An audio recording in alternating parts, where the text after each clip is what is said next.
Average Joe's Eatery and Patio Bar is North Bay's only year-round lakefront restaurant. On the shores of beautiful Trout Lake, we have been serving delicious food and stunning views since 1999. Indulge in one of our delicious menu items or simply sit with a cocktail in hand and watch the beauty of Trout Lake before your eyes. Check us out online at averagejoes.net or visit us in person at 3501 Trout Lake Road, North Bay. As a Canadore College alumni, you have access to perks. Canadore Alumni Perks. This is a lifetime membership that includes special access to great offers, opportunities to get involved, and so much more. Graduates can access discounts and special offers from businesses and hotels locally, across Canada, and internationally. Get information on special events and news, or access the alumni job portal. Keep in touch with Canadore's alumni office. Visit canadorecollege.ca/perks. Great things happen here. You rely on your vehicle to take you to the places that matter most to you. So bring your vehicle to the team you can rely on to keep it running at its best. Dave's Automotive Services. Whether you're getting your car or truck ready for the season with a tire change, making sure you're safe on the road with an inspection and certification, or doing your due diligence to keep your vehicle in tip-top shape with regular maintenance, Dave's Automotive Services has you covered. Expert troubleshooting, quality repairs, and time-efficient labor are the 3 stars of service you can expect when you bring your car or truck to Dave's Automotive Services at 411 Airport Road. Call 705-478-5544 and book your appointment today. The Frontline Podcast, Season 3.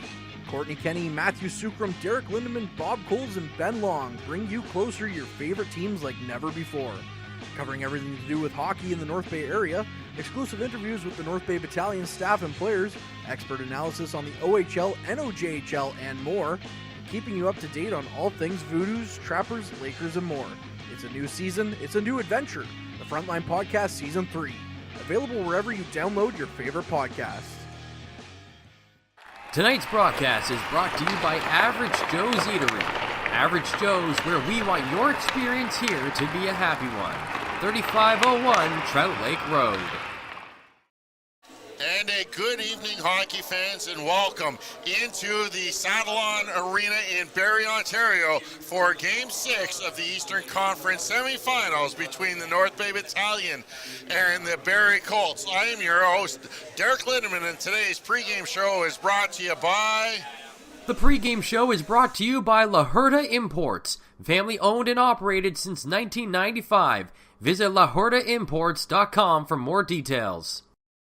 I'll be joined on tonight's pregame show by Courtney Kenny momentarily, but tonight the North Bay Battalion are one win away from punching their ticket into the Eastern Conference Finals if they're able to come away with a victory tonight. And the Barrie Colts looking to extend this to a Game 7, which would be tomorrow night back in North Bay, 7 o'clock start if need be. And the other matchup in the Eastern Conference semifinals, also in Game 6 tonight in Peterborough, as the Petes look to knock off the Ottawa 67s, who were at the top of the Eastern Conference throughout most of this season. That game currently underway, and we'll get you up to date on the score in that game momentarily, as that got started at 7 o'clock, so they're just getting through the first part of the first period. As that one is still scoreless, 13 minutes left to go in that first period of play, that game being in Peterborough. But back here, a very interesting matchup. Last time these two teams were here, it was the North Bay Battalion that won in double overtime, as Anthony Romani was the hero that night for the North Bay Battalion. But the Barrie Colts are going to want a different outcome tonight after losing 7-3 on Saturday evening in North Bay. And that was a very decisive game for the North Bay Battalion, as Pasquale Zito struck for 2 goals in that game to lead the way for the North Bay Battalion, coming away with the victory. Let's take a look now at our Mike the Financial Advisor's Players to Watch for this evening's contest. Players to Watch is brought to you by Mike the Financial Advisor. If you have financial questions, he has financial answers. On Facebook, Instagram, and TikTok at Mike the FA. This evening we're looking at two of the offensive players for each team. We're going to look at Kyle McDonald for the North Bay Battalion and Jacob Frasca for the Barrie Colts. Let's start with Jacob Frasca. Comes into this contest, 6 goals in the playoffs. He's got 3 goals in this series, 5 points total, and he's going to be needs to be a major factor for the Barrie Colts offensively if they want to make this a 7-game contest. Courtney, welcome to the pregame show. Thank you very much, Derek. Looking forward to joining you on this one, and looking forward to having some company in the car because, Ben Long, after a while, he can only do so much, right? So, no, I'm just kidding. Ben was a great sport last week, helping me out with the 2 away games here in Barrie, and then, of course, being there for Game 5 in North Bay on Saturday. And, looking forward to this one here because, well, hopefully we don't have to play a game or broadcast a game tomorrow. It's not that we don't want to broadcast a game, but in this situation, we don't want to broadcast. It would be nice to finish it off. And a player that could have his fingerprints all over that, Kyle McDonald. 11 goals, 11 playoff games so far. He's got 4 goals, 3 assists in this series. Scored again Saturday night in that big game in North Bay. And you know what? This is a kid that signed an entry-level deal with the Dallas Stars, and I bet you the Ottawa Senators had him in the palm of their hands and let him slip through. Yeah, kind of like sand just sifting through your hand, right, at that point. He went to main camp along with Dallin Wakely in September, in October, whatnot, during that time. Really impressed with the Senators as they invited him to main camp. Then they sent him to the American Hockey League camp in Belleville, and really liked what they saw. It looked for a time like we weren't going to get him back in North Bay for a good while, and thankfully we did.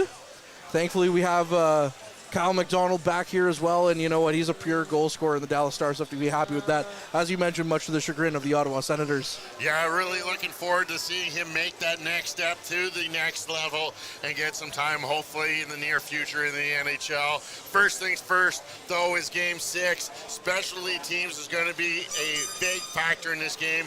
There was 9 power plays in total in Saturday's contest. The Battalion 2 for 6 in that game, and the Barrie Colts 1 for 3. A lot of penalties, a lot of stick infractions. I think it's going to be a little bit differently, and I think the referees might not call as much here in this Game 6. Yeah, I don't think it's going to be as big a thing. And just real quick, I just want to mention a comment. So thankfully our wonderful Harrison from the Garrison doing the producing side. I was mentioning this to Jacqueline Healy, who was wondering where she says she can see the picture, but she doesn't see any sound. We're not allowed to show, unfortunately, the ice service. You can't see sound anyways. No, you can't. It's just hearing, of course. But there is a nice light show that does happen here, though. I will give them credit too. But yeah, I don't think, and we said this on the broadcast with Matt Sukram there the other night, where I said, it's just at some point the Battalion had to capitalize on the power play because there's going to be some makeup calls going towards Barrie. They never really evened it out. But in Barrie's barn, there's not going to be as many calls. No, I think it's going to be a lot tighter game. I think a lot more physical that we're seeing in this series. North Bay, I think if they want to be successful and come away with a victory, is be physical on the big players. That's Brant Clark, Frasca. You got to keep those guys off of their balance and keep them on their edge. And by doing so, you're going to create turnovers. And if you can capitalize on those turnovers, you're going to come away with a victory tonight and have your ticket punched to the conference finals. Well, that's one thing that the Battalion have done a really good job as well. We talked about this on the way down with Brant Clark, is that, he's a point-a-game player here in this series. And you've limited him because when you look at that first series in 4.5 games played against Hamilton, he had 17 points. Well, he's up to 21 now. So he is still putting up the points for the Colts, just not at the same pace. And the Battalion have done a really good job of keeping him outside, although he did score a really nice goal in Game 5. When you look at some of the big guns up front, you just look at how things have gone in this series, especially in the last game where the Battalion were bang, bang, bang, goal, goal, goal.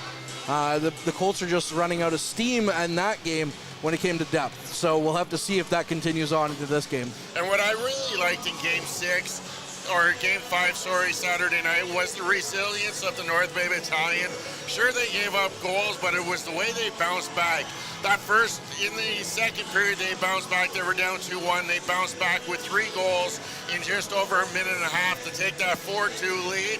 And then Brant Clark with that beauty backhand makes it a 4-3 game in the third period, and the Battalion respond with 3 goals of their own, bouncing back. They're not letting those goals bother them.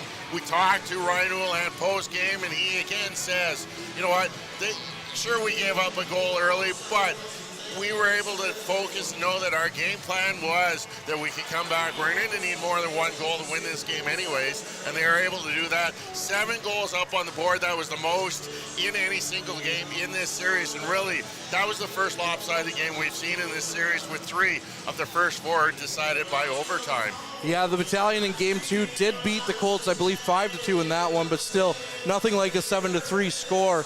But, yeah, when it comes to that stuff, you know, Ryan Houlihan, those guys trust, they like to play in tight games. They like that atmosphere, you know. They trust each other on that bench. I've asked them many times since the start of last year, how do you guys, you know, when teams start coming, when teams start rolling and trying to get back in, like in Game 6 against Mississauga in the last round, you know, how do you guys trust yourselves? Not like, how does the belief not break on the bench? He says they're a strong group, they're a resilient group, you know, and they're not afraid when they allow 1 goal because, well, they have a world-class goaltender at this level in Dom DiVincentis, who, how many times have we seen him have an off night? Not very many. Not very many, and I can't remember the last time he had an off night. And again, the goaltending matchup tonight, Anson Thornton for the Barrie Colts and Dom DiVincentis for the North Bay Battalion. And really, it's been an exciting goaltender matchup. 2 goaltenders that have been drafted into the NHL and are looking to make that jump to the next level. Dom DiVincentis really had an outstanding year this year in the OHL, leading in all categories and setting new high water marks for North Bay Battalion for goaltending stats, and he's looking to keep that going throughout the playoffs. He, to me, needs to be the player of the game if they want to get further into this playoff season. I agree, and again, like you mentioned with Anson Thornton, he felt like he kind of came back down to reality a little bit in the last game as they show a nice highlight of him scoring a goal in the first round. But yeah, anyways, I feel like he's kind of dropped back to reality. But those first 4 games, I thought Anson Thornton was one of the best players was the best player for the Colts, you know, in those games, and then able to find a double overtime goal with Anthony Romani in Game 4 here. Well, you know what? It kind of seems like it put a little bit of a, you know, kind of creased his confidence a little bit. But, you know, he's still a good goaltender, and he can turn it on at any moment. And if you look back at one particular spot in this playoff series that really turned the tide, you got to look back to Game 4 with the North Bay Battalion trailing 3-1 in that Game 4, looking to go down 2, and they bounced back with 2 goals in the third period to tie things up before eventually getting that overtime winner called right here by Courtney Kenny and Anthony Romani with a beautiful feed from Dallin Wakely. That's got to be the turning point of this series, and really, it really set the momentum rolling for the North Bay Battalion. It really did, and you know, we went into Game 5 thinking that the Battalion had all the momentum in the world. Colts scored first on a bit of a weird bounce for sure, as a big roar erupts here in the audience as the Battalion take to the ice. So a strong contingent here of Battalion fans have once again made the trip to Barrie to cheer the boys in green on, or in this case white, for this game. But yeah, it's just, that was a big turning point. You know, the Kyle McDonald goal midway through the third, followed by Petrov a few moments later. Then we had to wait a good long while for the Romani goal, but when it came, boy, was this something sweet to see. And it was sweet, and it just kept rolling the next night with the North Bay Battalion winning Game 5 7-3. And one of those really weird stats is the team that scores second in each game has won each contest. We'll have to see if that stays true tonight, as the North Bay Battalion have a chance to clinch this playoff series and punch their ticket to the conference semifinals. When we come back, Courtney Kenny, I'm Derek Lindemann. We'll be back with all the action here as you're listening to Colts Battalion on the Front Line. Meals are a special time for families to gather, share their day, and spend quality time together. Those dinners are made extra special when you add tropical produce found in the markets and grocery stores that carry La Huerta imports. La Huerta knows the importance of family, so they know which quality products make the best quality meals for your customers, whether it be Mexican Hass avocados, Brazilian figs, Ecuadorian red dragon fruit, or something just as exotic and special. To get your supply of the best tropical produce at competitive prices with brands buyers trust, contact La Huerta Imports at 705-752-1478. Community engagement is one of our core focuses at McDonald's. The key is finding the right people who are passionate about the same things we are, helping kids be kids. McDonald's proudly supports local organizations such as the North Bay Regional Health Center Foundation, Big Brothers Big Sisters, One Kids Place, the Children's Aid Society, and Ronald McDonald House Charities. Stop by McDonald's on 1500 Fisher Street, North Bay to see how we can serve you and the community every day. Hey there, I'm Mike the Financial Advisor. When you strip it down to its core and you take away all the industry jargon, I help people solve financial concerns. So if you're concerned that you'll never save enough to retire comfortably, or that your kid is going to graduate post-secondary $40,000 in debt, or maybe even that life is going to take a really unfortunate sideways turn and somebody is going to have to open a GoFundMe page for you and your family, I can help you prevent all of those things from happening. If you want to see how, you can find me on Facebook, Instagram, and TikTok. Just do a search for Mike the Financial Advisor. You should find me.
And welcome back inside the Sadlon Arena as we are set for Game 6 of the Eastern Conference semifinals, in which the North Bay Battalion lead the Barrie Colts 3-2. He's Courtney Kenny, I'm Derek Lindeman, and I want to thank every one of you for joining us tonight as you are listening either at home or wherever you are, and hope that you enjoy this evening's contest as we're as excited as everyone else is for this Game 6. Courtney, we've been ready for this for some time. Battalion with a chance to get back to that Eastern Conference Finals.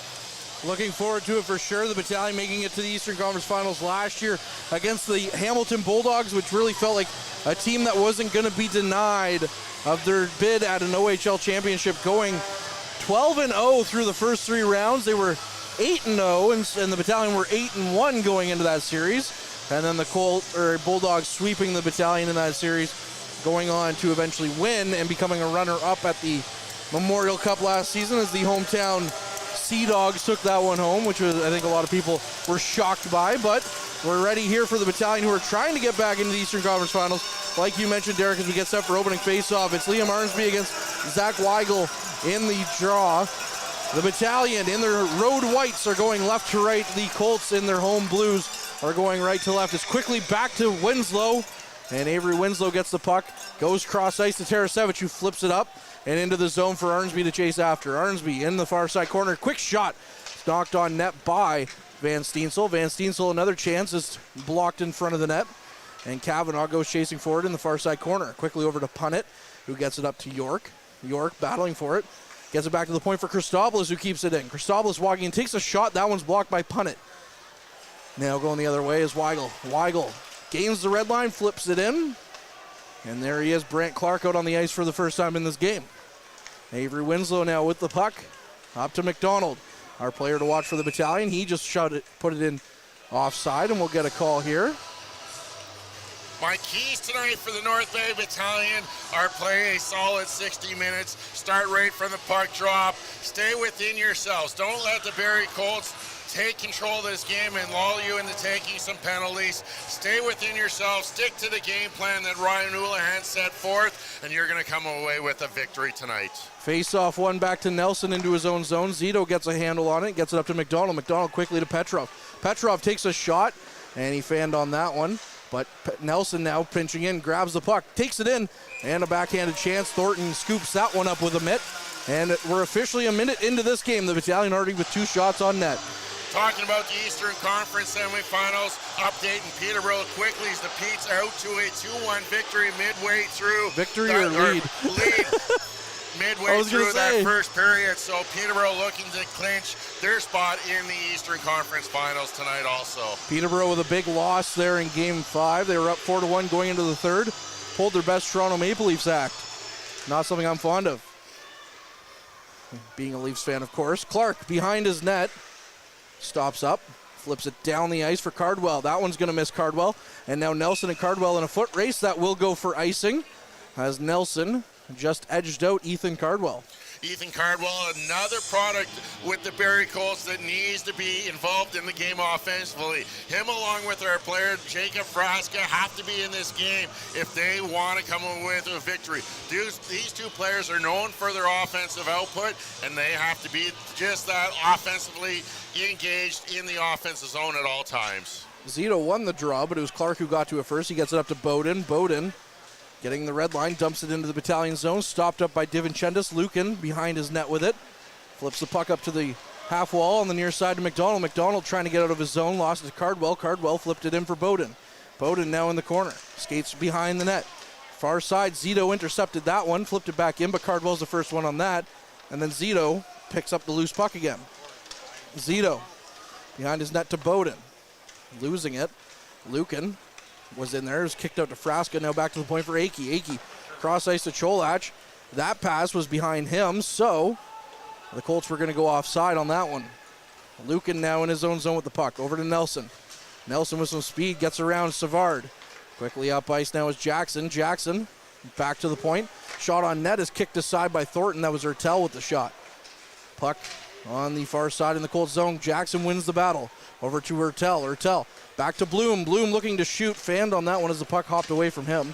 Savard now up the ice quickly looking for McDonald. McDonald, he loses it. It's to Hislop. Hislop throws it right back and it misses everyone. And now Bloom going the other way with the puck.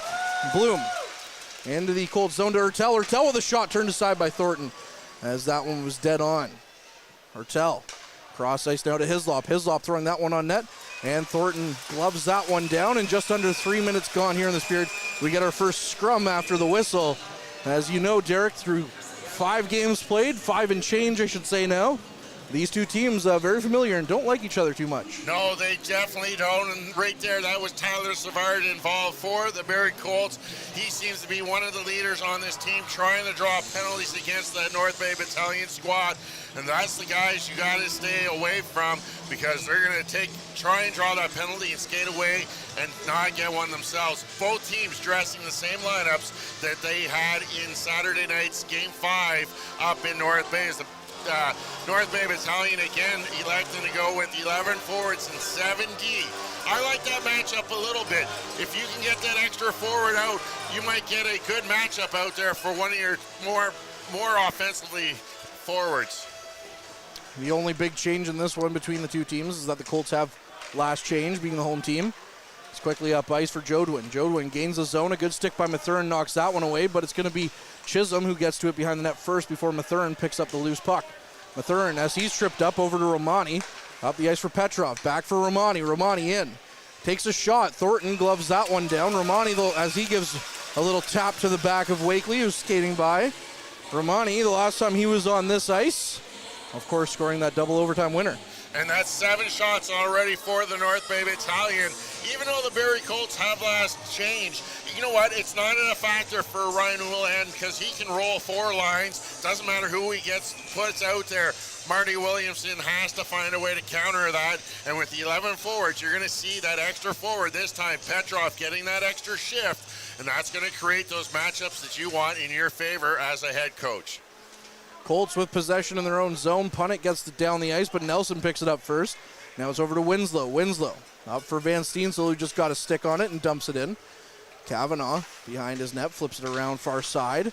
Matthews gets to it, but it's in for Tarasevic. Tarasevic in possession. He's tripped up. No call coming on that one. As now the Colts go the other way with Ty York. Ty York flipping it into the middle for Weigel. Weigel couldn't get a shot away as Winslow boxed him out. Now up for Van Steensel. Van Steensel cross ice for Tarasevic. Tarasevic gains the blue line, avoids a hit from Kavanaugh and dumps it down the ice for Punnett to chase after. And the Battalion make a quick change, as do the Colts. Punnett now behind his net. That's Petrov coming after him. Go Troops, go Chan here in Barrie. Punnett going cross ice, and it's misses everybody, so Lucan gets it, and then sends it immediately right back the other way. Cholach is going to be first on that one. Akey back over for Cholach. Cholach on the near side, avoids a hit from Zito and dumps it back in to the Battalion zone. Hislop up the ice for McDonald. McDonald's pass for Zito is picked off by Cardwell, and he gets it back to Cholach in the neutral zone. Now Hislop in the Battalion zone with it, up ice. Petrov going cross ice looking for McDonald on a no-look pass. And now it's back into the Battalion zone for Hislop. Flip back out. Frasca gets to it and flips it back in. Hislop behind his net. Stops up, looks up ice and gets it to Zito. Zito, who had 2 goals in Game 5, flips it up for Petrov. Petrov now with speed, 2-game goal streak for Petrov as well. Scoring here in Game 4 and then in North Bay in Game 5. Flips it over to Lucan, who dumps it back in. And the Colts get possession, but Lucan keeps it in. Momentarily, however, as the Colts now have the puck and are down the ice. Jelsma skates in, takes a shot, blocked aside by Divinchentis. Wraparound. He would have had Divinchentis down and out, but it's back to Hache. Hache in tight. Takes the shot. Misses the net, and now McDonald gets the loose puck, flips it down the ice, and he hits the Jumbotron in the process with a big thud here in Barrie. So we'll get a stoppage here. Just over 5 minutes into this game, and the Barrie Colts finally registering their first shot on goal as Dom Divinchentis forced to make a blocker save as he steers that Jelsma shot into the corner. But the Battalion have done an excellent job so far, playing close defensive, not letting anyone into the middle of the ice and allowing the Colts just to skate around the outside. We got Brent Clark set up for this face-off, so we'll see if a play gets designed for him. McDonald walking in, missed the net. Jelsma now behind the net. Back to the point for Clark. Cross ice to Hache. Hache with another shot. That one was tipped wide by McDonald, and McDonald finds it in the corner. McDonald knocked off the puck by Jackson. Jackson up to Hertel, who quickly gets it up for Bloom. Bloom now down the ice. Looking for some options. Stops up, takes the shot. Thornton with a quick save on that one. And the puck comes back out to the neutral zone. As Savard trying to get around Bristowski. Tried to keep him in the corner, but Savard keeps the puck, and now he's behind the net. Back into the corner, battling with Bristowski. Back out to McDonald. McDonald in the far near side corner. Taken into the boards by Christopoulos, loses it to Jackson. And now Jackson from his own zone. He's tripped up, and there will be a call coming against the Colts here. So the Battalion will get the first call of the game just under 6 minutes in. And you know what? As now we see the linesman fall down, which the fans always love here. The linesman and the referee ran into each other right at the Colts blue line, causing a little bit of havoc and getting the fans aroused a little bit, as you don't often see the referees falling around. In the Battalion, they were 2 for 6 with the man advantage on Saturday night in that victory, and they're going to look to strike first on the power play, as it was Petrov getting the Battalion on the board in Saturday night's game with a power play marker of his own. And the puck is quickly down the ice into the Battalion zone. DiVincenzo's out to play it. So the Battalion have the 6th ranked power play here in the playoffs, going 10 for 42, 23.8%. The Colts are 12th in penalty kill at 75% as the puck's down to Thornton, who flips it up and out of the zone. The Colts have allowed 11 goals on 44 chances, and again, 75% on the penalty kill. Petrov from his own zone, as 30 seconds have already gone on this power play chance for the Battalion with Jelsma in the box. McDonald back to the point for Nelson. Nelson over for Petrov with a quick shot, comes to Jackson. It was on his backhand, another chance for McDonald, goes wide. McDonald trying to keep it in, but the puck comes out, and the Colts send it down to DiVincenzo. The Battalion with a good chance there, as Petrov was looking for another one on the power play. Petrov flipping it in for McDonald. And that missed him, and Cholach gets to it. Now the puck knocked down the ice again, and DiVincenzo plays the puck at the top of his crease. A minute gone on the Jelsma penalty. Nelson from behind his own net leaves it for Bloom. Bloom up quickly for Romani. Romani looking for Wakely. Wakely in the corner, scores! Dallin Wakely! Sharp angle puts the Battalion up 1-0 here. And for Wakely, that's going to be his 5th of the playoffs, as it looked like he caught Anson Thornton cheating through the pass, and he makes no mistake as he finds that top corner where only Grandma keeps the peanut butter, a crow over the shoulder of Anson Thornton, and the Battalion have a 1-0 lead here, just 7:09 gone in the first period. And now with that, let's hope that the curse is changing, as we remember, not the first goals team to score first wins. It's always been the second team. So let's see. I want to see the Battalion keep that pressure on. Shots now 11-1 for the North Bay Battalion after that goal by Dallin Wakely. What a great shot by Wakely, as you mentioned. And of course, you talk about where Grandma keeps the peanut butter and all that fun stuff. Well, Grandma and Grandpa right cross ice from us. Papa Mike, along with his wife, taking that goal in. Winslow with the puck, tries to flip it in. Now a big hit there. That one's going to push the Colts offside as Van Steensel knocked down Jodwin as he was trying to come across the line. 12:43 here left in the first period. It's 1-0 Battalion. Battalion getting quite a few good looks on that power play, as just before that goal by Wakely, Jackson got a great chance on a rebound, but unfortunately for Jackson, not being a right-handed shot, it came on his backhand and he wasn't able to get it off quickly. Winslow flipping the puck down the ice. That will go for icing against the Battalion. And just kind of looked like it came out of nowhere, too, with how sharp angle that was. But Dallin Wakely showing off his accuracy on that one, Derek. Just over, and that's a couple of sharp angled goals now we've seen over the last 2 games against Thornton. It is, and that questions how much coverage he has on that short side. That short side, you got to stay square and take it away and really seal off the post and the crossbar. This time it looked like Thornton started the cheat, going to his right, taking away the pass option as Wakely makes no mistake on that shot. Clark going cross ice in the Battalion zone to Cardwell, but Mathurin now battling with Bodwin. And Bodwin trying to come away with the puck, but it'll be Mathurin who muscles his way up the ice with it. Hache trying to keep it in, but it hits the shin pad of Van Steensel. And the Battalion get the puck into the Colts zone. Frasca knocks it away over to Arnsby. Arnsby going cross ice, finds Mathurin. Mathurin with a shot, and that one's blocked there by Bodwin, who felt that one. Now to Van Steensel, who goes cross ice. No one was there, so Cardwell picks up the loose puck, and he gets it up to Clark. Clark taking a hit from Tarasevic. Now it's up to Cardwell. Cardwell into the Battalion zone, takes a sharp angle shot, knocked aside by DiVincenzo with the blocker. Clark, dangerous in the offensive zone, skates in, now it's out front. Jelsma with a chance, couldn't get the puck to settle down, or else he would have been in prime scoring chance. Now another chance, knocked aside from Jelsma by DiVincenzo, and that one's up into the netting. And we have another stoppage here with 11:39 left in this first period. Really like that last shift by Tanias Mathurin. He was the one that was guarding Brant Clark one-on-one. He stayed right with them. He allowed Clark to make the first moves, and he was patient, keeping Clark outside, not allowing him to have that edge, and forcing Clark to give up that puck before he wanted to. Puck back to the point, hits the crossbar as Akey took a shot from the point, and the referee deemed that no good on the ice. Jelsma now takes a hard hit from Hislop as the puck is knocked up and out to Nelson. And then a big hit from Savard leveled on Jackson.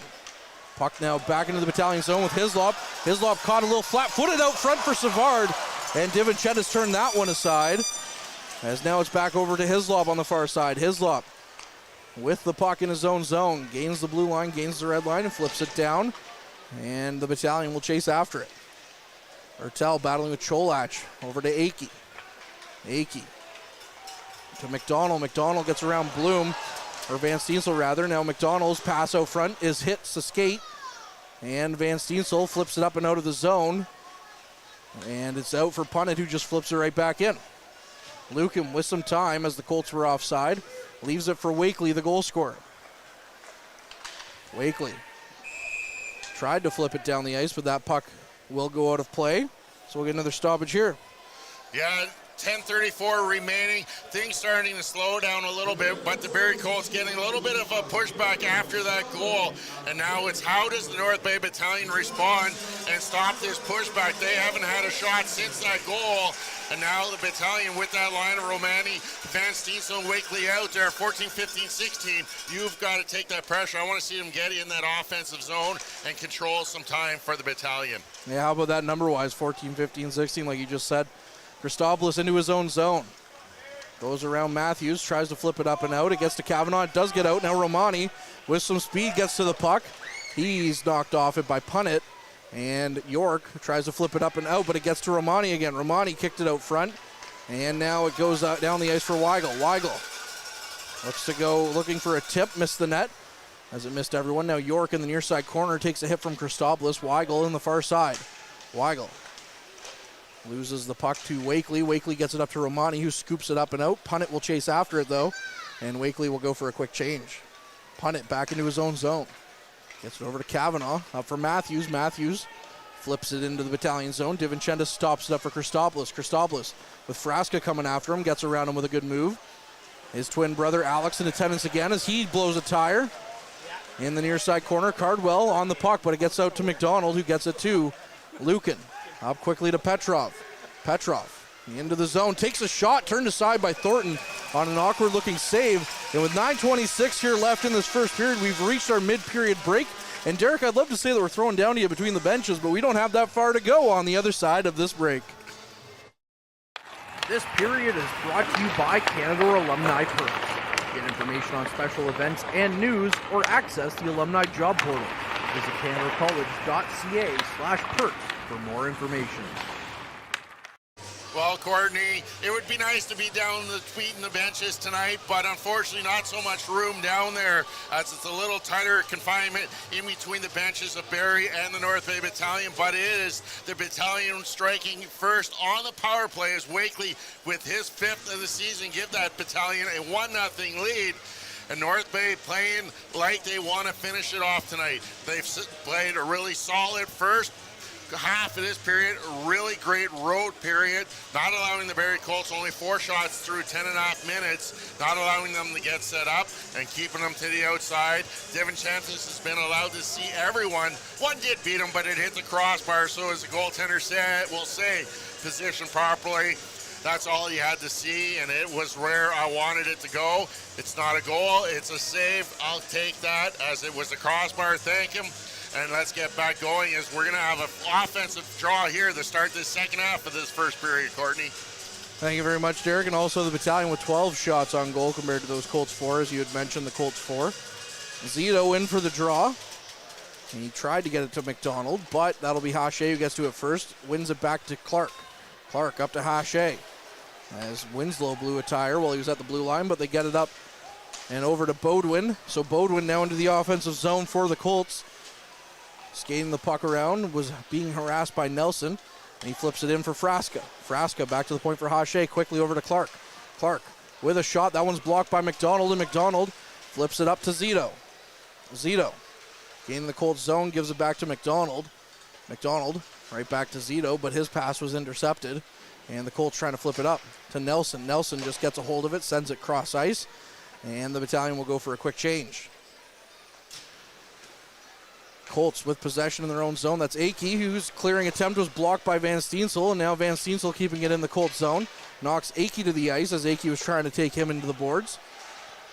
Now in for Arnsby as the battalion once again negate a clearing attempt by the Colts, but finally, no, they still keep it in. As Akey does get it out finally up to Cardwell, but Winslow picks up the loose puck, and they get it down now to Van Steensel. Van Steensel was looking behind him. He had nobody there trailing, and the puck is given up to the Colts. Now back to Cholach. Cholach into the Battalion zone, takes a shot. That one's blocked by the Battalion, and that was Hislop. Now a sharp angle shot by Chisholm is turned aside by DiVincentis, who calmly covers up the rebound. And we'll get another stoppage here. 12 minutes into this game, so 8 minutes left into the first period. That's one of the big differences I found with Dom DiVincentis this year compared to what I saw his game play last year, is that rebound control. He's been working on where to direct those rebounds, keeping his eyes on the puck as he does there, and brings that puck back into him for a face-off. There's no problem with getting a face-off after making a rebound. That just means it's not in the back of the net and allows you to get some fresh legs out. Josh Bloom in on a breakaway. Bloom in alone, takes the chance. Oh, and Thornton just got a piece of it off the backhand from Bloom, as Anson Thornton standing on his head on that one. As the puck back in, now the Battalion quickly have another 2-on-1 chance. Jackson with Clark. Jackson takes the shot, saved by Thornton, almost knocked into the net by Clark. And Bloom back to Jackson as this game has opened up quickly. Bruskowski with another chance from the point, looking to score his second goal of the playoffs and second of the series. And the Colts send it right back into the Battalion zone. DiVincentis got a piece of that, but now it's behind his net for Bruskowski. Bruskowski has to make a play quickly as Savard is coming in. He tried to donk it out, but Jelsma gets to it first. Now the puck is kicked up by Bruskowski, and it's just knocked back in to the Battalion zone for Ertel. Ertel flipping it up cross ice, looking for, that was Romani as he was looking for, but Kavanaugh got a glove on that one and knocked it down. Cholach now into his own zone. Back out for Arnsby. Wakely to Arnsby. We've seen this Battalion team put up crooked numbers quickly in the last game, of course. As McDonald with the puck. He gets it up to Wakely in the on the near side. He tries to find Arnsby, but Arnsby knocks it down the ice into the neutral zone. Savard knocked down by Wakely, as now it's into the Colts zone, but the Colts regain possession with Savard. Savard up to the Battalion zone. Walking in. Stops and turns around. Dumps the puck in. Lucan will get to that one first. Looks out front for Arnsby. Arnsby up for Romani, but that one missed him, and the puck comes out of the zone, but the Colts quickly slap it right back in, but Christopoulos gets to it with some room on the ice as the Colts are going for a change. Christopoulos back to Zito. Zito and gains the red line, knocks the puck down into the Colts zone. And now the Colts with it. Weigel flips it up over the red line. Mathurin chasing after it, and it will go for icing as it was very close. But the Battalion will be the beneficiary there of an offensive zone draw, Derek. And that's all set up by defensive pressure in the neutral zone. Not only did you just get that icing because you're playing a lot of defensive pressure in the neutral zone, on that last shift we seen Bloom with a breakaway and also Jackson Bloom on a 2-on-1. That's all set up by pressure in the neutral zone and transition game. Battalion have done an excellent job controlling that neutral zone so far in this first. Mathurin in for Zito. Zito going around the net. He's knocked off the puck by Savard. And Savard gets it up to York. York for Weigel. Weigel getting the red line, dumps it in. As his team had a few tired bodies out there. Now McDonald gives it away. It's now for York. York walking in. Good stick there by Mathurin, negates that chance. As York was looking to get a good shooting position on DiVincentis. Now Petrov. Out to the neutral zone. Gets it over to Zito. Zito chases it in for McDonald. McDonald back to Zito. And Zito in the near side corner. Tried to flip it back out. Petrov on the near side wall. Knocks it back to Zito. Gets it back to Petrov. Petrov walking in. Couldn't get the puck to settle down as Clark got a piece of it. And now the puck is up and over the boards and out of play. And that's the second positive defensive play we've talked about tonight. Mathurin about this stick work and the way he keeps the players to the outside. Really getting a boost with Mathurin back in the lineup after missing the entire regular season minus one game. Mathurin coming into this series is a difference maker. He can be put out there to take up big minutes in the defensive zone. He's a good player to be out there, reliable, smart, with a big, long stick that gets in the way to break up those passes and makes it hard for the Colts to get anything going. Nice. Mathurin has not looked like he's missed a beat since coming back in Game 4. His first game since October. as Jackson gets it back to Nelson. Now up the ice for Bloom. Bloom flips it in for Jackson, but Clark's going to get to that one first off of Jackson's skate. Now Bloom behind the net. Look to throw it out in front. Now Winslow is going to get it at the point and knock it back in for Hertel. Hertel leaves it, and that's going to go out of the zone now with Cardwell. Cardwell skates it back into his own zone. Flips it up the ice for Hache. Hache flips the puck down to the Battalion zone. Bodwin gets to it first. Winslow tries to get to it, but now it's back out to Punnett. Punnett with a shot. That one was tipped in front. Divinchentis might have gotten a piece of it as it stopped up just at the last minute. And the Battalion trying to get it out of their zone. Can't. Hertel was looking for a call that it went out of play, as now he's knocked to the ice. Punnett walking in. Couldn't get around Hislop, but it's back to the point for Grisolia. Grisolia fanning on his shot, as now it's out to Frasca. Frasca loses it. Now Hertel knocks it off the bench and out, as the Battalion are going to go for a quick change here with just under 4 minutes left in this first period. Cardwell tried to walk in, nearly lost the puck. Flips it in. Grisolia stops that one. Chisholm, rather, and that one missed everyone. I don't think Divinchentis even saw that one as it hit the end boards. Now a battle on the far side corner. 2 Battalion sweaters in there, 2 Colts sweaters. And coming away with it is Liam Arnsby. Arnsby up the ice now for Tarasevich. Tarasevich skating through the neutral zone over to Van Steensel. Van Steensel looking in for a rebound, and is kicked aside by Thornton.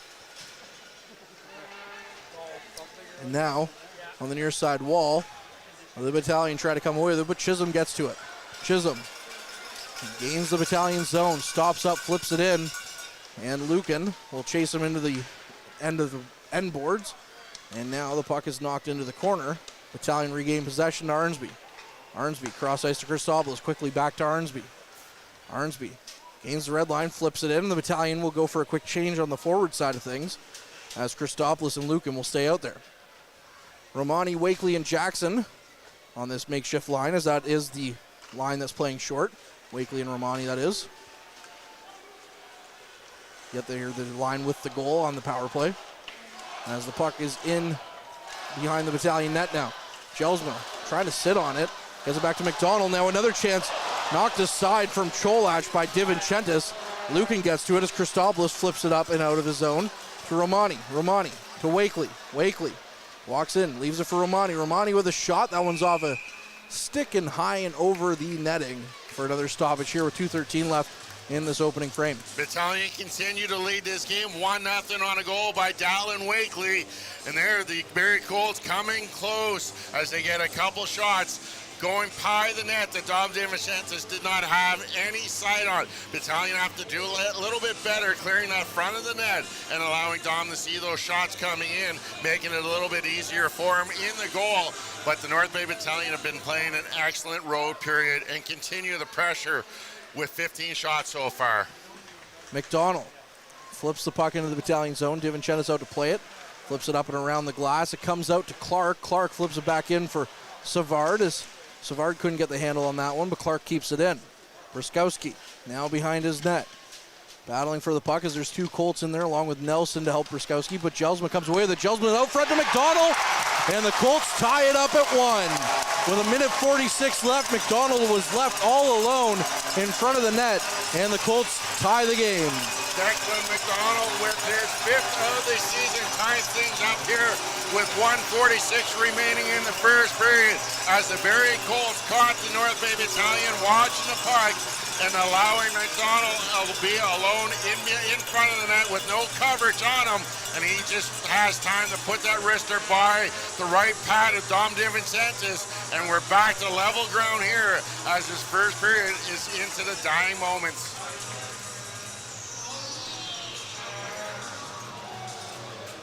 And it looks like there's going to be a little bit of a hold up here as the hand is up, and now it's going to be thumbs up. So we got a good goal, 1-1 with 1:46 left.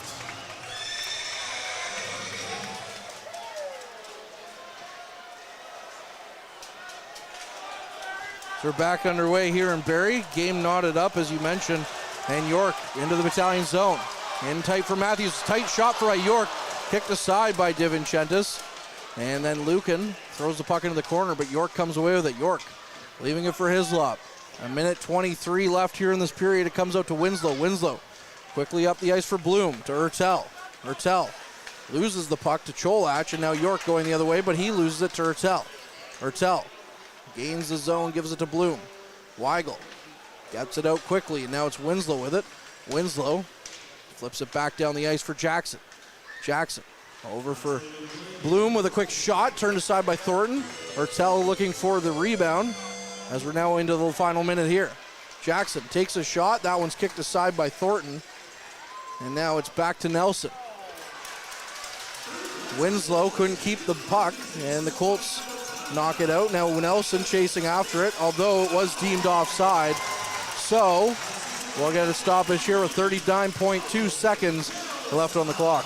A lot of momentum here in the end of this first period to be earned. Both teams looking to push to end this period with that momentum and carry it over into the second period.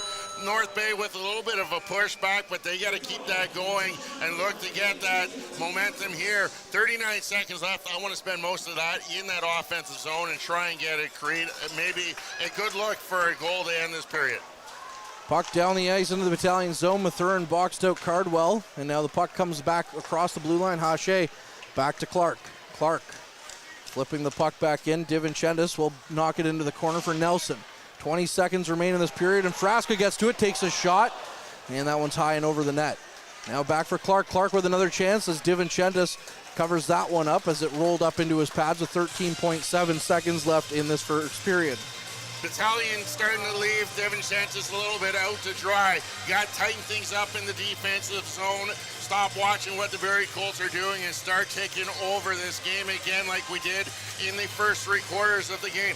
DiVincentis coming up big there with a deflection right in front of him. He's holding on to that and no rebound to speak about. You got to keep doing that, and you got to help DiVincentis out in the defensive zone. Back to the point. Clark flips it right back in.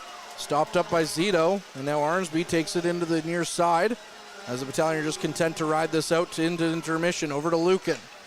With less than a second left, that's going to be how this first period ends. All knotted up at one. The Battalion came out flying, and now Lucan and Cardwell exchanged some pleasantries after the whistle with a few punches thrown quickly before the calmer heads prevail and the pair skate away. But we are all tied up at one after the Battalion came out flying to start the period, and Barrie is able to tie it late. Well, both teams do score in that first period, and we'll have to wait and see. If you're the North Bay Battalion, you got to be happy. 20 minutes are in the book. Nothing earned, nothing gained. It's still basically a scoreless game. You still have that opportunity to take that fourth and deciding game. As it's 1-1 here from the Sadlon Arena. For Courtney Kenny, I'm Derek Lindemann. We'll be back with your first period intermission right after this quick break. Average Joe's Eatery and Patio Bar is North Bay's only year-round lakefront restaurant. On the shores of beautiful Trout Lake, we have been serving delicious food and stunning views since 1999. Indulge in one of our delicious menu items or simply sit with a cocktail in hand and watch the beauty of Trout Lake before your eyes. Check us out online at averagejoes.net or visit us in person at 3501 Trout Lake Road, North Bay. As a Canadore College alumni, you have access to perks. Canadore Alumni Perks. This is a lifetime membership that includes special access to great offers, opportunities to get involved, and so much more. Graduates can access discounts and special offers from businesses and hotels locally, across Canada, and internationally. Get information on special events and news, or access the alumni job portal. Keep in touch with Canadore's alumni office. Visit canadorecollege.ca/perks. Great things happen here.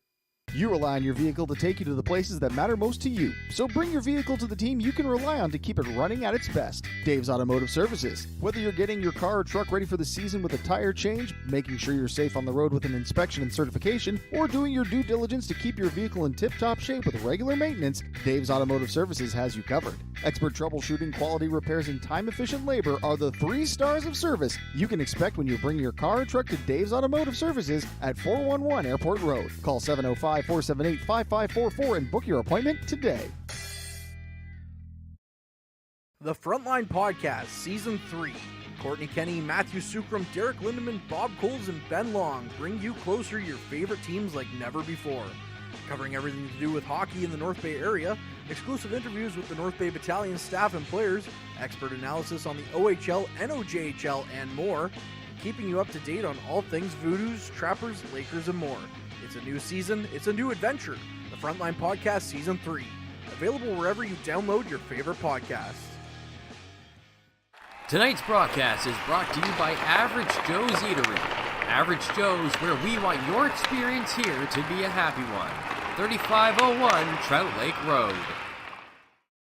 And welcome back to the first intermission as we are coming to you live tonight from the Sadlon Arena in Barrie, Ontario, as it's the North Bay Battalion and the Barrie Colts deadlocked at one apiece through 20 minutes of play here in Game 5 of the Eastern Conference semifinals, as the Battalion have a chance to close out this series in 6. Taking a look at the scoring summary of that first period, as it was Dallin Wakely of the North Bay Battalion opening things up with his 5th of the postseason on the power play at 7:09 from Josh Bloom and Ty Nelson.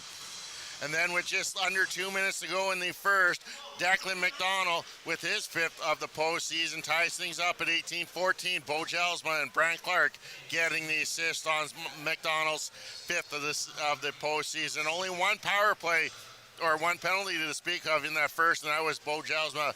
He went off for tripping at 5:57 for the Colts. Battalion do capitalize on that only power play, as they were 1-for-1 with the man advantage, and the Colts did not have a power play to speak of. Shots on goal through one period, it's the Battalion leading the Colts 17-11 in that category. In face-offs, though, it's a different story, as the Colts winning 13 of the 21 draws in that opening period. Taking a look around the OHL tonight, one other game to speak of.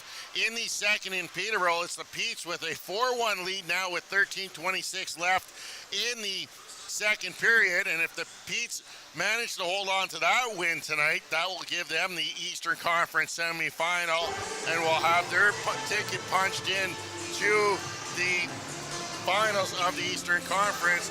The other side of the OHL playoffs, the Western Conference finals, already set, as the Sarnia Sting knocked out the Saginaw Spirit in 4 straight games, and they will be set to host or meet up with the London Knights in that Western Conference final, as the Knights eliminate the Kitchener Rangers in 5. So that will be an interesting matchup, as that's the Sarnia Sting's first opportunity to go to the Western Conference finals, and they're backstopped by Corbeil, Ontario native Ben Goudreau. Well, Courtney, a good first period. Battalion coming out strong, look good for the first 17 minutes of play, and then giving up one late in that first period. But that shot by Wakely, that's a pro-level shot. Pro-level shot indeed. He also, as we talked about Kyle McDonald in Ottawa, Dallin Wakely went to Ottawa's camp as well, impressed so much that he was invited to main camp as well. And you know, when you're going to main camp, you're bumping shoulders with guys like Tim Stutzla and Brady Tkachuk, you know, and all those guys. Alex DeBrincat as well, new to the team this year, although I see they're already looking to shop him maybe, which is a little strange. And then, of course, you know, Dallin Wakely just beating Thornton on the near side. Sharp angle, too, and we talked about it when it happened. But how many times have we seen Thornton now in the last couple of games beaten from a sharp angle shot? Well, that's at least 2 that I can remember. That shot by Pasquale Zito Saturday night, that was a difference maker, as it looked like he had no angle to even put that puck towards the goal at all, and he somehow finds it to go past the glove-hand side of Anson Thornton. And this time, Wakely picks that upper corner above the shoulder of Thornton, maybe catching him a little off guard, but really exciting hockey here. But the Barrie Colts pushing back and do get one late off of Declan McDonald. Yeah, they do, and we talked about how all series long, you know, the second team to score ends up winning the game, or the second team that scores. I shouldn't say the second team to score. I don't know, I'm confusing myself. Don't listen to me. Anyways, whatever team who doesn't score, whichever team doesn't score first ends up winning the game so far in all 5 games coming up to this one, as opposed to the first round when the Battalion, any team that scored the first goal of that game between the Battalion and Mississauga won that game. So a little interesting there, and again, some pushback by the Colts, but the Battalion for the most part being the better team. It sure looked like the better team, 17-11, were the shots. A lot of those shots, though, coming in that final 3 minutes. And momentum is such a big swing here in OHL hockey with these junior age players. Can the Battalion keep it up and keep that pressure up? I thought the neutral zone was the big difference for the Battalion, especially in that first period. Getting a couple odd man chances. Josh Bloom with a breakaway that I remember tried to do that little nifty, leave the puck and hopefully slide it between the legs on the 5-hole, not getting much on it. And then just moments after that, Bloom and Jackson with a 2-on-1, and Jackson firing that puck into the shoulder of Thornton. Yeah, just not, the Battalion were flying there, and we've seen this team before come out and really score a bunch of goals quickly, and that's what they did in the last game in the second period. They were down 2-1, and about 3 minutes or 2 minutes have passed, and now all of a sudden they're up 4-2. So, and then they did it again in the third period. Of course, the Colts are probably going to try and clamp down on that a lot quicker, but it looked like the Battalion had a chance there after scoring the Wakely goal, and then moments later, with Josh Bloom, like you mentioned, getting a good grade A scoring opportunity there in on Thornton. It's just a shame now that we're tied that he wasn't able to, convert on that attempt. And that was really the one time I felt that the Battalion broke down defensively in their own zone is on that goal. I thought they were doing an excellent job not getting caught, watching the puck, staying in their defensive assignments and into their positions, making sure they knew who was everywhere protected. This time, the Barrie Colts player, McDonald, finds a opening in that defensive structure and gets that puck 5 feet in front of DiVincentis. And when you're left that far alone with that much time, you're going to make, most times, 99% of the time, you're not going to make a mistake and put that in the back of the net, and the Colts do that there. That's the one area I would be concerned about with the North Bay Battalion is that defensive zone.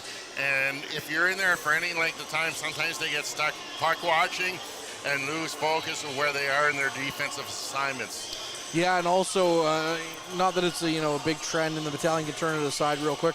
In the first half of that period, when the Battalion scored, they had 11-1 shot differential, and now the Colts put up 10 shots in the last 10 minutes compared to just 6 for the Battalion after that goal. So, the Colts did come back with a good pushback in the second half of that period. And as you mentioned, scoring that goal as the Battalion were kind of sitting around watching the puck a little bit, which, as you mentioned, they do when they get hemmed in their zone for a while. But I thought for the most part in that period, they did a good job of getting the puck out. Even if it was just to the red line or the opposing team's blue line, they were able to get the puck up and out. And exactly that. That's what Ryan Ulan needs to focus on, is that type of structure that they started the period with, carry it on for 3 quarters, getting back to that simple defensive structure, making sure you take care of your zones, get the pucks out and see if you can create some pressure in that neutral zone and see if they can enter the zone. Speed entering the zone too was a big difference. The North Bay Battalion were allowed to enter zones with a lot of speed. Meanwhile, the Barrie Colts got stood up a lot at the blue line, and that's all caused by the North Bay Battalion defenders having excellent gap control, managing their play, and making sure that they can get sticks on pucks and not allowing the Colts any really speed to get into that zone. Tonight, Smithern, to me, he's been back to his old self that we saw him play at the end of last year, and I'm really excited to see what he can do when he gets further into this series or into the next series when he's getting more ice time and more comfortable with this team this year. Yeah, as we talked about, he hasn't played since October, and he really looks like he hasn't missed a step at all tonight with her, and that is, he took warm-ups here in Game 3, wasn't going to play. I talked to him very briefly during an intermission when I saw him up in one of the concourses here and said, T, you look really good out there in warm-up. And then when I saw him after Game 5, after he played 2 games now, I saw him and I said, T, as good as you looked in warm-up, you look even better in the game. And he has done exactly that. That's Tanai Smithern, and he's a draft pick of the Detroit Red Wings for a reason. He is, and it's exciting to see how these players have been developing through this system of Ryan Ulan and assistant coaches Scott Ray and Bill Holder to help them develop and get to that next level. You got two players that played, two assistant coaches, or really three coaches that played at that next level, know what it took to get to that next level. As you got one of Bill Holder, who had a lengthy career in the NHL as a defenseman, knows what it takes to be a D at that next level as the game is developed. And then Scott Ray, who played numerous years as a Rapid City Rush player, was a captain of that team, eventually getting his jersey raised to the ceiling there in Rapid City. Led the Powassan Voodoos to a championship 7 years ago. Back on April 22nd of 2017, they captured that NOJHL title, the first in Powassan Voodoos history, and he knows what it takes to get to that next level also. This whole crew, you've got to be excited for the players, not only just on the team now, but that future, those 17 players that were just drafted on the weekend, how bright the future is for the North Bay Battalion. Yeah, I was going to say, I think you know a player on that 17 Voodoos championship team, eh? Maybe. Yeah, maybe. I might have been doing color commentary back then, too, for the Voodoos. Funny how much things change and yet they stay the same, eh, Derek? Exactly. So the battalion, like you said, they have a lot of championship pedigree around this team, a lot of know-how to win around this team, and hopefully they're able to convert it into winning here today. As we all know, if necessary, Game 7 will be tomorrow from Memorial Gardens. Hopefully the crowd is as loud as it was. If we get to that point, the crowd shows up and as loud as they were in Game 5 on Saturday. As my goodness, before the opening face-off, that building was shaking already. So, anyways, the battalion, though, on the here and now, tied at 1 after 20 minutes of play with the Colts. They lead 17-11 in shots, and the battalion just looking to end the series right here, right now. And exactly, and that's what the mentality you have. You want to end it right now. You've got the series up 1 with 2 to go. You don't want to get to Game 7 where anything can happen. Let's end it now. 40 minutes. Play the best 40 minutes of this season. You'll come away with a victory. You got to go back to what was working for you at the start of that period.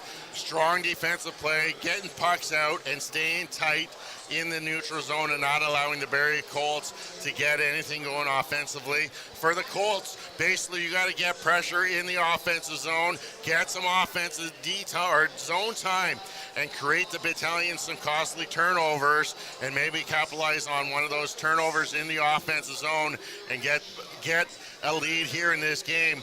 This crowd, to me, it's a very lackluster crowd. I'm hearing more Go Troops, Go chants. I'm hearing the battalion fans much more vocal than what I'm doing of the Barrie Colts fans. And it's, you know what, battalion fans, they travel well. Contingency here, again, is great. Great group here, and they follow this team everywhere. They do indeed. They're rabid fans. I mean, how many people, when we got here a little bit late, compared to what we would have liked to have been here maybe.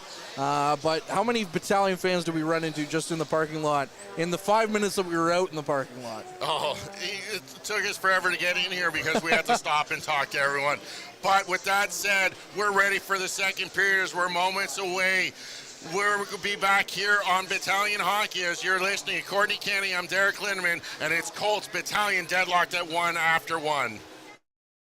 Meals are a special time for families to gather, share their day, and spend quality time together. Those dinners are made extra special when you add tropical produce found in the markets and grocery stores that carry La Huerta imports. La Huerta knows the importance of family, so they know which quality products make the best quality meals for your customers, whether it be Mexican Hass avocados, Brazilian figs, Ecuadorian red dragon fruit, or something just as exotic and special. To get your supply of the best tropical produce at competitive prices with brands buyers trust, contact La Huerta Imports at 705-752-1478. Community engagement is one of our core focuses at McDonald's.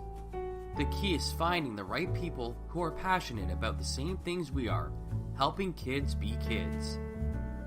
McDonald's proudly supports local organizations such as the North Bay Regional Health Center Foundation, Big Brothers Big Sisters, One Kids Place, the Children's Aid Society, and Ronald McDonald House Charities.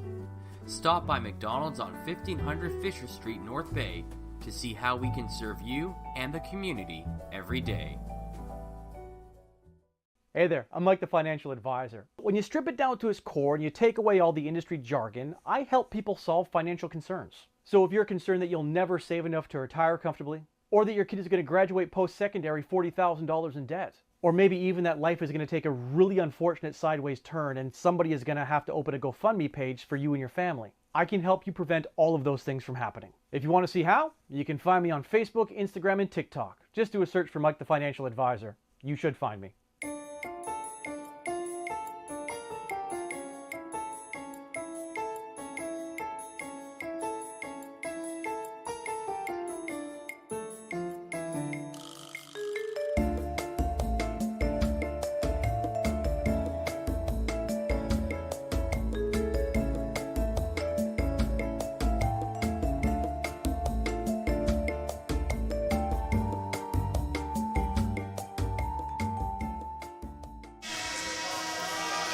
Back inside the Sadlon Arena, set for period 2 as Courtney Kenny is ready with the call of this second period. Courtney, welcome back, and we're ready for this period.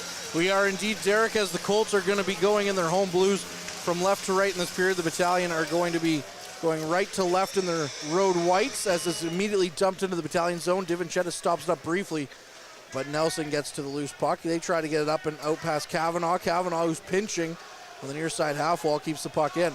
Puck sent back around the end wall to Punnett, who knocks it back in. And it's to Nelson. Nelson over to Arnsby.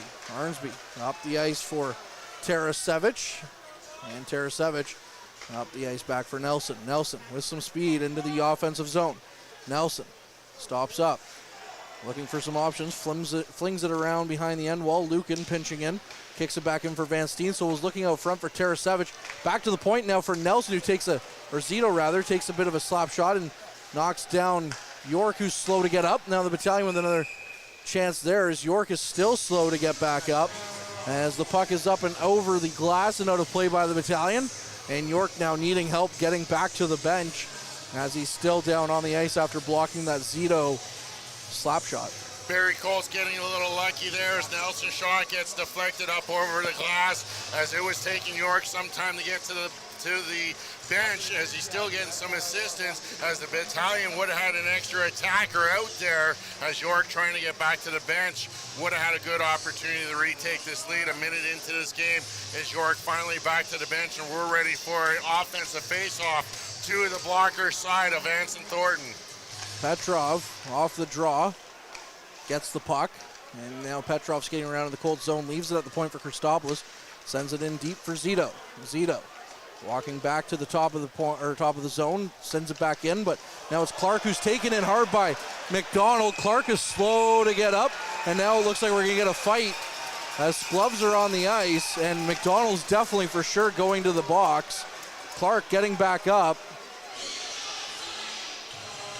and McDonald's going to go to the box, and that's not good news for the Battalion here. Yeah, McDonald finishing his check on Brent Clark as he goes front face first into the boards, as he's still on one knee trying not to get back up to his feet, finally up, and we'll have to wait and see. As McDonald so far the first guy to the penalty box, and it looks like Zito will join him in the North Bay zone, or in the North Bay penalty box, and we'll have to wait and see if anyone heads off for the Barrie Colts, and it looks like it's going to be Braden Hache for the Colts going into the box. But either way, right now it's a 2-minute penalty up on the board for Kyle McDonald, as the Colts will get their first power play opportunity of this contest, as the referees are explaining things to Captain Liam Arnsby and Ethan Cardwell over there.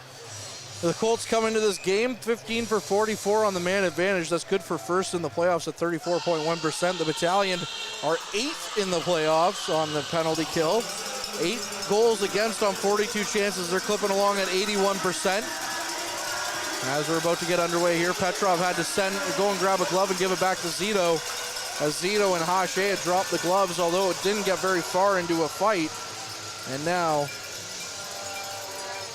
the Colts again, Cardwell looking for more explanation with the linesman as to where the puck or the faceoff's going to come. They're arguing for it in the battalion zone. Well, that's where it should be, and it looks like that's where they're going to make their way to, as that's linesman Noble making his way, as Marty Williamson still getting an explanation from the referee before play gets dropped, and not really probably the happiest guy with the way that was called, is he probably trying to make a case that could have been more than just a 2-minute penalty Now it's for Zito. for Kyle McDonald on that initial hit. Clark back out there on the power play already, even though it looked like he was slow to get up and needed the trainer out there to look at him. And it's actually 2 minutes against Zito on the boards.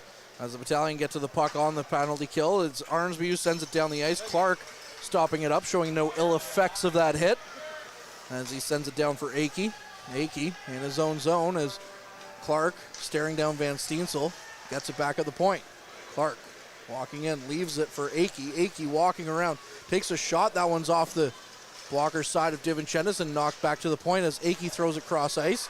And now Frasco with a good move there, and a Jelsmo with a chance from the slot is just wide of the net. Colts keeping the puck back in. Clark gets it in for Jelsma. Jelsma walks the line, flips it back in for Clark on the near side. Clark knocks it in for Frasca. Frasca goes around behind the net to Cardwell. Cardwell keeps it there and goes behind the battalion net. Being pushed around by Christopoulos, gets it to Jelsma though. Jelsma in for Frasca. Frasca looked to walk out in front, but thought better of it when he saw Lucan. Now the puck back to the point for Clark, sent in. Frasca will get to that. We're under a minute gone, or left on this man advantage. Out front for Jelsma, back to Clark. Clark walking in, goes cross ice for Cardwell. Cardwell fanning on his one-timer attempt. And the puck is knocked down the ice by the battalion into the Colts zone as the Colts are going to go for a change. So will the battalion with 40 seconds left on the penalty to Zito. Still no update for you here in the arena as to what the penalties were. As the Colts have the puck in their own zone with 25 seconds left. Here comes the announcement now. Connor Punnett into the battalion zone. Punnett sends it around the boards to McDonald. McDonald back out for Cholach. Cholach takes another shot. That one's blocked in front by Nelson, and Nelson sends the puck down the ice. And with 5 seconds left on the man advantage, this should all but kill the Zito penalty as Pasquale Zito getting up and ready to go back out on the ice. Zito out on the ice for a back to 5-on-5. Colts with the puck to Punnett. Punnett gives it away to Zito, and now Jackson gets to it and sends it back to Winslow. Winslow down for Zito, knocked aside by McDonald, and he tries to power the puck into the battalion zone, but Winslow's going to get to the loose puck. Winslow behind his net to Nelson. Now up ice for Petrov. Petrov to Jackson, as this just turned back for Petrov. Petrov back to Nelson. Nelson up the ice to Ertel. Ertel got a piece of it, and Thornton's just going to come out behind his net and play it up. Jodwin couldn't get it out of his zone. Now he finally does. Skates through the neutral zone, gains the red line, goes cross ice. Hislop going to chase after it. In the far side corner up to Ertel. Ertel backhanded it down the ice. Akey will get to it first. And we're 4 minutes gone in the second period. Kavanaugh behind his net. Gets it up to Savard. Comes out looking for it was Ertel, as it was just out of his reach. He would have been in prime shooting position as well. Ertel has a stick taken out of his hands as play's getting a little bit chippy there in the Colts zone. Puck comes out to Ertel, and now we will have a call here as Kyle McDonald's up and out of the box, and so is Hache. But it's going to be the Barrie Colts going right back to the power play, as it looks like Justin Ertel is going to be getting 2 minutes for hooking, and the Colts, just after being denied on their first power play opportunity, will get another chance here with 4:17 gone in this second period. We're still tied at 2, but the Colts headed to the man advantage with an opportunity to get their first lead of this game. Ertel in the box. We're all tied up at 1. Face off to the broadcast side of DiVincentis. Back to Clark. Clark to Cardwell. Good passing there to Jelsma. Jelsma with a big knock in on DiVincentis, and then Frasca tried to get a rebound in, but that one's turned aside by the battalion as the puck went wide. And the puck is knocked down the ice. Thornton out to play it behind his net, leaving it for Clark. Clark skates by Arnsby. Down into the battalion zone now as Brant Clark goes in the middle of the ice for Akey. Akey with a shot that missed the net of DiVincentis and went high, but the puck is back out to Clark. Clark throwing the puck in on net as the puck sits there for a moment as DiVincentis got a piece of it. Now back to Cardwell. To Clark at the point. Clark Walking in, takes a shot. That one's high and off a stick and out of play. So a minute 20 left on the penalty to Justin Hertel, and we'll get a stoppage and play here, and just under 5 minutes gone as well. Battalion getting lucky here a couple times on the penalty kill, not being fortunate, not giving up a power play goal to the Barrie Colts, as Frasca being left alone in front of the net, and with not enough time to get one past, you got to pay attention to where Brant Clark is on the ice at all times. Clark over to Akey on the near side. Akey just flips it in, and Winslow tries to get a hold of it. Now it's back to Tarasevich. Tarasevich kicks it up the boards to Zito. Zito tried to knock it past Clark, but Clark got to it first. And now the puck is along the end wall there. Zito once again tries to come in for it. And Akey, or Gelsma gets to it first, throws it right back into the Battalion zone. Frasca for Akey on the near side wall. Akey back in deep for Frasca. Frasca to Cardwell. Cardwell back to the point for Clark. Under a minute now left on the man advantage. 40 seconds to be precise. Clark with the shot.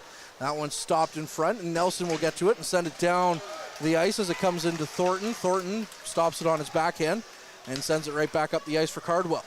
Cardwell nearly bobbled it in his own zone, but he sends it cross ice to punt it.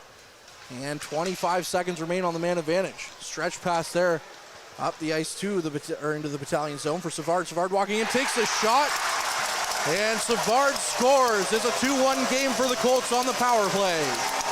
Tyler Savard with his third of the postseason makes it 2-1 on the power play as he sends one far side just over the left pad of Dominic Vinchentis, and it's the Barrie Colts now with a 2-1 lead here. 6 minutes gone in this second period, and it's the North Bay Battalion without even a shot in this second. So the Barrie Colts catching the Battalion on a quick line change as they were able to send that up fast and get Savard in down that left wing side, and makes no mistake putting it past Nivicentis. As we get ready for another face-off here with just under 6 minutes gone in the second period, it's a 2-1 game for the Colts now. Wakely, the goal scorer for the Battalion, in for the draw. Tries to win it, but it's one back to Punnett. Punnett flips the puck right back into the Battalion zone. Hislop gets to it. Hislop on the near side wall, flips it up and out, but it's Grisolia that keeps it in. Now the puck comes out for Romani. Romani looking for Wakely, but that puck is out into the neutral zone. Wakely finally gets a hold of it, sends it right back in. Punnett flips it right back out. Hislop. Near side to Mathern. Mathern up ice for Wakely. Wakely knocked off the puck, and now Kavanaugh gets it up and out to Punnett. Up down the ice to Hislop. Hislop down the ice for Romani. Romani looks to go cross ice to Bloom. Bloom missed the puck, and now Chisholm plays the puck, but he loses it to Bloom. Bloom walking in out front for Romani. Romani couldn't get a shot away, and the Colts looking to go the other way. Jodwin cross ice to Romani. Romani gets the loose puck and tries to gain the red line. He does, as he was draped all over him, was a Colts player.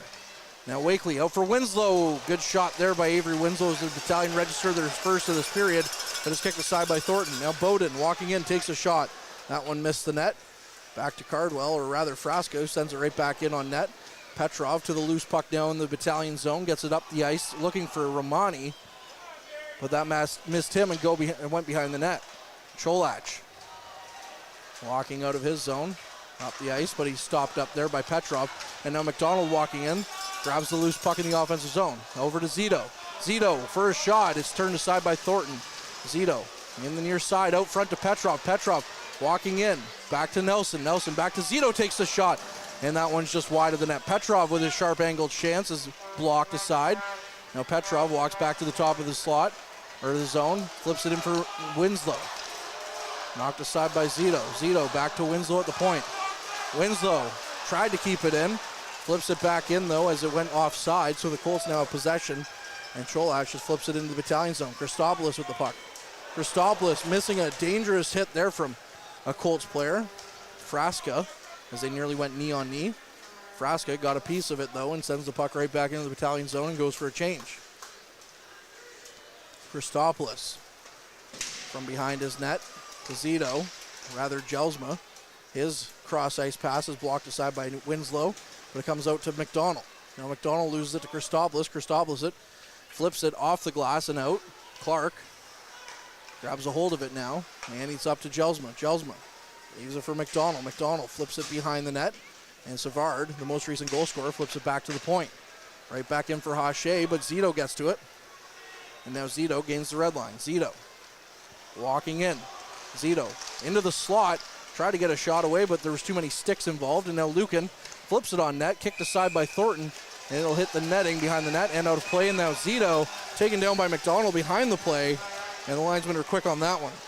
Yeah, linesman quickly getting in there between Zito and McDonald as making sure nothing happens there. Offensive draw coming up for the North Bay Battalion. That last shift of Zito, Petrov, and McDonald really creating a lot of time in the offensive zone. Didn't really get any good looks, but did get some offensive zone time, and hopefully the next unit out can build up on that momentum and see if they can get something going. 10:54 remaining in the second period, and the battalion now trail the Colts by a score 2-1 as we're ready for another offensive draw inside the Colts zone.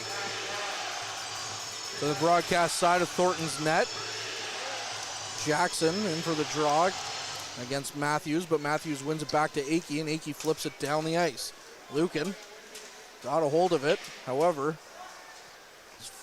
kept in by the Colts, but briefly as the battalion, Ertel gets it down the ice to Bloom. Bloom walking in, over for Jackson, takes the shot, blocked, and now the puck just sat there in the slot, and no one was able to get to it. Now a big hit leveled there on Grizolia by Ertel, and the battalion keep the puck in. Jackson leaves it for Bloom. Bloom couldn't get a handle on that one, though, and Akey gets to it on the near side. Akey battling with Bloom along the boards. And it comes back out to Grizolia. Grizolia flips it up for Matthews. Matthews sends the puck into the battalion zone, and Lucan will have to chase after it. Lucan leaving his man behind for Nelson to play the puck. Nelson up to Jackson. Jackson kicks the puck into the zone, takes a shot off of Thornton's shoulder. He didn't see it. Now Van Steensel with a backhand chance, and that one missed the net. Bruskowski, from a point in which he scored last game, the near side half wall, takes a shot, but it's off the stick of Thornton. And with 9:57 left in our second period, we've reached the mid-period break, and we'll be back on the front line on the other side of this. This period is brought to you by Canada Alumni Perks. Get information on special events and news, or access the Alumni Job Portal. Visit canadacollege.ca/perks for more information. The Barrie Colts have added another one here in the second period as Tyler Savard scored on the power play at 5:59, has taken a 2-1 lead for the Barrie Colts, but with 9:57 left, North Bay Battalion have had some pressure here on the last couple shifts, getting shots towards the net, but Anson Thornton doing an excellent job making sure there's no rebounds, clearing dangerous shots up over the glass, forcing face-offs in that offensive zone. But it's been the Colts winning the majority of the draws as they are now up 19-9 in that face-off circle. Battalion only winning one face-off in this middle frame, and that needs to change and has to be for the good for the battalion. It's always better to start with the puck, especially in the offensive zone. And if the battalion can win one here, it'll be a good chance to set up a design play and maybe get Nelson for that one-timer. Nelson is out there, along with Arnsby, Tarasevich, and Van Steensel. Hislop also out there as well. Hislop in the shooting position, as Arnsby comes in for the draw against Jodwin. Arnsby wins it near side to Tarasevich. He gets it back to Nelson, but it's out of the zone as it was out of his reach. Now Hislop with it, gets it up quickly to Tarasevich. Tarasevich skates it in, takes a shot. Thornton kicked that one aside. Now it's Van Steensel on the far side to Tarasevich. Tarasevich behind the net, back to Bruskowski. Bruskowski in tight for Arnsby. Arnsby back to the point for Tarasevich. Tarasevich takes the shot, looking for the tip for Bruskowski, and he tipped it wide. And now the puck is out for Jodwin. Jodwin down the ice, gains the battalion zone, tries to skate around behind the net, and he does. And now he throws the puck back from where he got it to Chisholm. Chisholm taking off the puck to Bruskowski, but Jelsma gets to it, threw it cross ice. Jodwin was there, and he missed that chance. Now it's thrown back around the end boards. Jelsma once again over for Jodwin. Jodwin with a chance, and that's turned aside by DiVincentis. Puck came out again, but a good stick there by the Battalion negated in a third attempt. Hache back to Clark in his own zone. Clark looking up ice quickly, but that pass was picked off by Christopoulos. Christopoulos flipping it in cross ice to Wakely. Wakely in the Colts zone. Gets it in, brings Clark down to the ice. And the Colts now with possession again, but they can't get it past the neutral zone. It's over to Wakely. Wakely walking in, takes a hit from Clark. His pass finds Cardwell, however. And now Wakely walking down. And it looks like Clark once again down on the ice from Wakely. No call coming there, so Colts fans feeling like they've been robbed of another chance on the power play. DiVincentis over to Christopoulos. Christopoulos looking up ice for Wakely. It's just out of his reach. And now Akey gets to it. Akey to Cholach. Cholach down the ice. That's likely going to go for icing, and it will, so the Battalion will once again get an offensive zone draw. 12 minutes are gone here, 8:07 left in the second period. Referee quickly over to the Barrie Colts bench explaining that was just incidental contact, and it looks like Clark giving him an earful right there as the referee explaining to Marty Williamson exactly what he saw, and that was just it. Two players going in opposite directions making contact, and Clark going down, maybe embellishing that a little bit, but it's the North Bay Battalion that still continue to trail with 8:07 left as they are down one. Back to Nelson at the point, takes the shot. Thornton with the glove save on that one as the Battalion won that draw, and now we'll get a chance to redo it again here offensively. Barrie Colts making it easy for Anson Thornton, especially in this second period, allowing him to see all those pucks cleanly as he makes another glove save from distance, as the Battalion got to start getting some traffic in front, taking away sidelines of Thornton and making it difficult for him to make saves, and hopefully looking for a greasy one. Zito couldn't win the draw 2 times in a row, so it's back out to the neutral zone. Nelson gets to that one, though. Nelson up the ice for Zito. Zito now looking for a lane in the zone, gets it over to Petrov. Petrov was looking back for Zito, kept in by Winslow, though, as the puck never found its intended target. Now Petrov walking in, takes a shot. That one's off the shoulder of Thornton and into the corner. Now in for Winslow. Winslow below the goal line, battling for it in the near side corner. Tries to get a loose look at it, but it's out to Akey. Akey gains the red line, but a good pick by Petrov. Stops that one. Now it's down to McDonald. McDonald walking into the Colts zone, but a stick there by Akey negates that chance. And now Cardwell going the other way. Cardwell into the Battalion zone. Has his puck roll off his stick from Nelson. He takes a big hit from Nelson as well. And now it's back to Zito. Zito, cross ice for McDonald. McDonald into the Colts zone, takes a shot. That one missed the net. And then a near side chance for Zito. Rides up off a stick and goes out of play. And now Zito mixing it up again, post whistle with Brant Clark. Nice push by the Battalion getting into the offensive zone. Unfortunately for Zito, that shot rides up the stick and up over the glass into the mesh and causing a face-off. But again, Thornton looking good, making saves and clearing rebounds to those less dangerous areas. You just got to keep doing it and going to the net for the Battalion. 7:01 left here in the second, and it's only a one-goal game. You've seen what's happened in the past. Keep doing what's doing, and you'll see the goals start going in your favor. Christopoulos keeps it in. Puck bounces out as it never reached Thornton. And now Clark with the puck. Clark in his own zone, flips it down cross ice. Christopoulos kicks it away, but the Colts come away with possession. Gelsman back to Savard. Savard flipping it back in. And now a shot from the point by McDonald is knocked down in front of the net. Jackson picks up the loose puck, skating around in his own zone. Gets it up ice quickly, and now that's Ertel walking in. Ertel walks in, looks for Bloom. His pass is just out of the reach of him, and Clark knocks that one away. Ruskowski sends it right back into the Colts zone with Thornton playing the puck behind the net. Punt it back to McDonald. McDonald loses it to Arnsby. He knocks down Arnsby, and it'll be nothing on that one. As Kavanaugh also on the ice looking up for something, but Thornton gets to the puck and covers it up. Arnsby looked to be instructed as he looked like to be free of Kavanaugh before hitting the ice, as the white jersey's looking towards the referee to see if they can get that penalty call, but nothing coming out of that, and it's still the Colts with one more power play opportunity than the North Bay Battalion, as they had their only chance in the first period, as Arnsby prepares for a draw inside the Barrie Colts right in front of our broadcast area. Very timely draw here if Arnsby can get this victory. Arnsby gets it back to the point for Nelson. Nelson walks in, flips it in deep, and Arnsby will pick it up behind the net. Arnsby walking around, walks out front, takes a shot. That one just missed the net. And then Tarasevic trying to throw it, or Van Steensel was trying to throw it out front. Puck bouncing everywhere, and Grisolia gets to it. Grisolia into the Colts zone, or into the Battalion zone, flips it past Nelson, and he gets it over to Chisholm. Chisholm back to the point for Kavanaugh. Kavanaugh stops up, gives it to Punnett. Punnett with a shot from the point, missing the net. Jodwin takes a chance from in tight. That one hits a body and goes wide. Bruskowski skates the puck down, gets it to the red line, flips it in cross ice for Tarasevic to chase after. Punnett will get to that one first. And now the puck up into the neutral zone. Lukin tries to sweep it back in, and Chisholm sends it cross ice into the Battalion zone. Mathurin on the near side takes a hard hit there in the corner, and he gets back up quickly. Wakely into the Colts zone, goes cross ice for Romani. Romani couldn't get that one to settle down.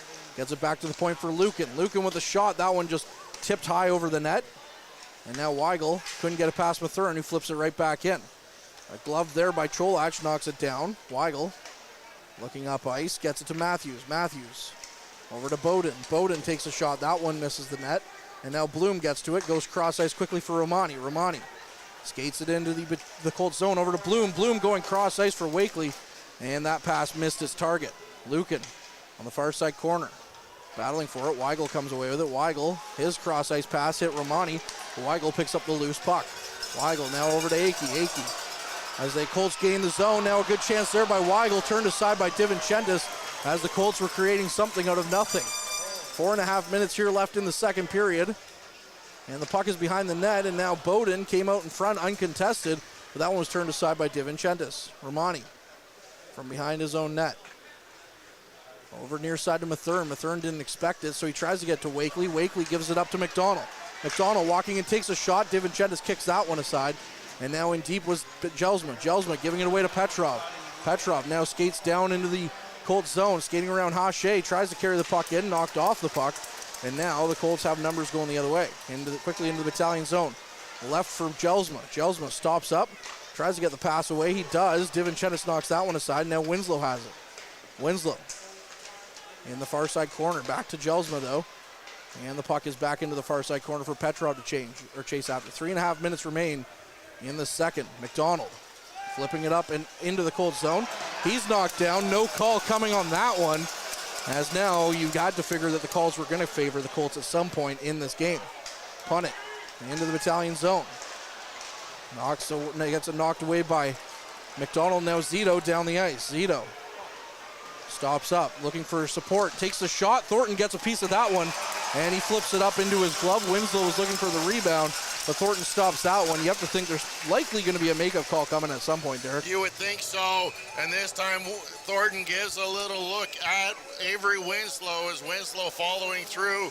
Maybe got his stick up into the chest as Thornton made that save, but the Battalion pushing hard here to try and get that equalizer before the second period comes to a close, as we got 3:07 left. But Dom Divinchendis needing to make a couple of game-saving saves down at the far end. One after Mathurin blowing a skate, as Divinchendis getting that left leg out along the ice to keep the puck out and keep this a one-goal game, as the Battalion again with another offensive draw. Wins it to Nelson. That was Jackson. His shot blocked by Frasca, and Akey just gets it up to Cardwell. Cardwell now through the neutral zone. Flips across ice. Divinchendis stopping that one. Looked to play it, but the puck just sat there. He didn't realize where it was. So with the Colts barreling down on him, he decides to cover it up and get a stoppage.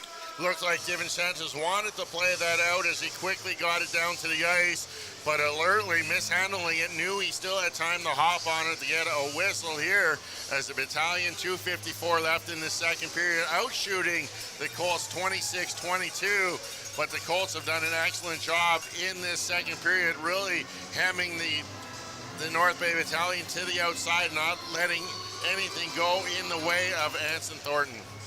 Jackson in for the defensive draw. It's won by the Colts, back out to the blue line for Clark, but it's out of the zone, so Clark will have to flip it right back in. It's going to bounce in on Divinchendis, who flips it over to Hislop. Hislop up the ice quickly for Bloom. Bloom tried to find his man cross ice, and now Jackson does get to it. Jackson Into the Colts zone, leaves it for Ertel. Ertel in for Jackson. Jackson behind the net, stopping up, looking for options, gets it back to the point for Nelson. Nelson walks the line, tries to get around Bowden. Walking in, look for a shot. That one hit a stick and goes wide. Now it's to Bloom on the near side. Bloom walking back to Nelson. Nelson with another shot. That one's tipped off the leg of Cardwell. Hislop pinching in, tries to keep it in. Clark sends it around the end wall, and Hachet's going to get to that first. Nelson thought about pinching in, but thought against that really quick when he saw he was going to be the lone man back at that point. Puck going cross ice. Nelson in his own zone flips it up, but Clark gets to it, gives it to Cardwell.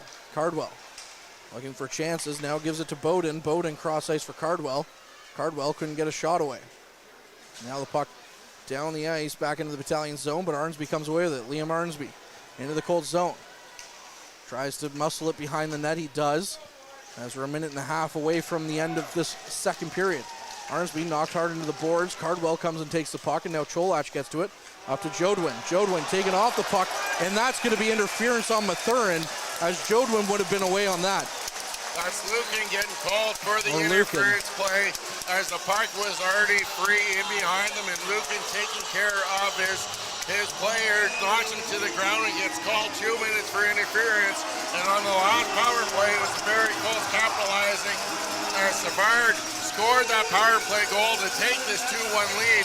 1:26 left here, and the Barrie Colts will be on the power play to at least finish this period. Well, the Colts now will have their third period of the period, so that's awesome. Puck won back by Savard. Savard can keep it in the zone, though. His Punnett will have to chase it down into his own zone. Punnett with his puck slowly in front of his goaltender. Skates the puck around.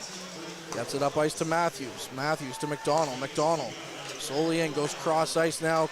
Savard with another chance, well, on a bit of a slap shot. It's turned aside. And Christopoulos knocks him into the boards. Puck coming out, back to Punnett. Punnett loses it. Now Van Steensel going one-on-one with Hachet with less than a minute left in this period. Van Steensel took a shot. That one's blocked by Hachet. Van Steensel then sends it right back in deep. Punnett with the puck in his own zone. Leaves it for Hachet. 40 seconds here remain in this period. Hachet flips it into the Battalion zone. DiVincenzo's out to play the puck. Flips it on the backhand. It's going to come out to Savard.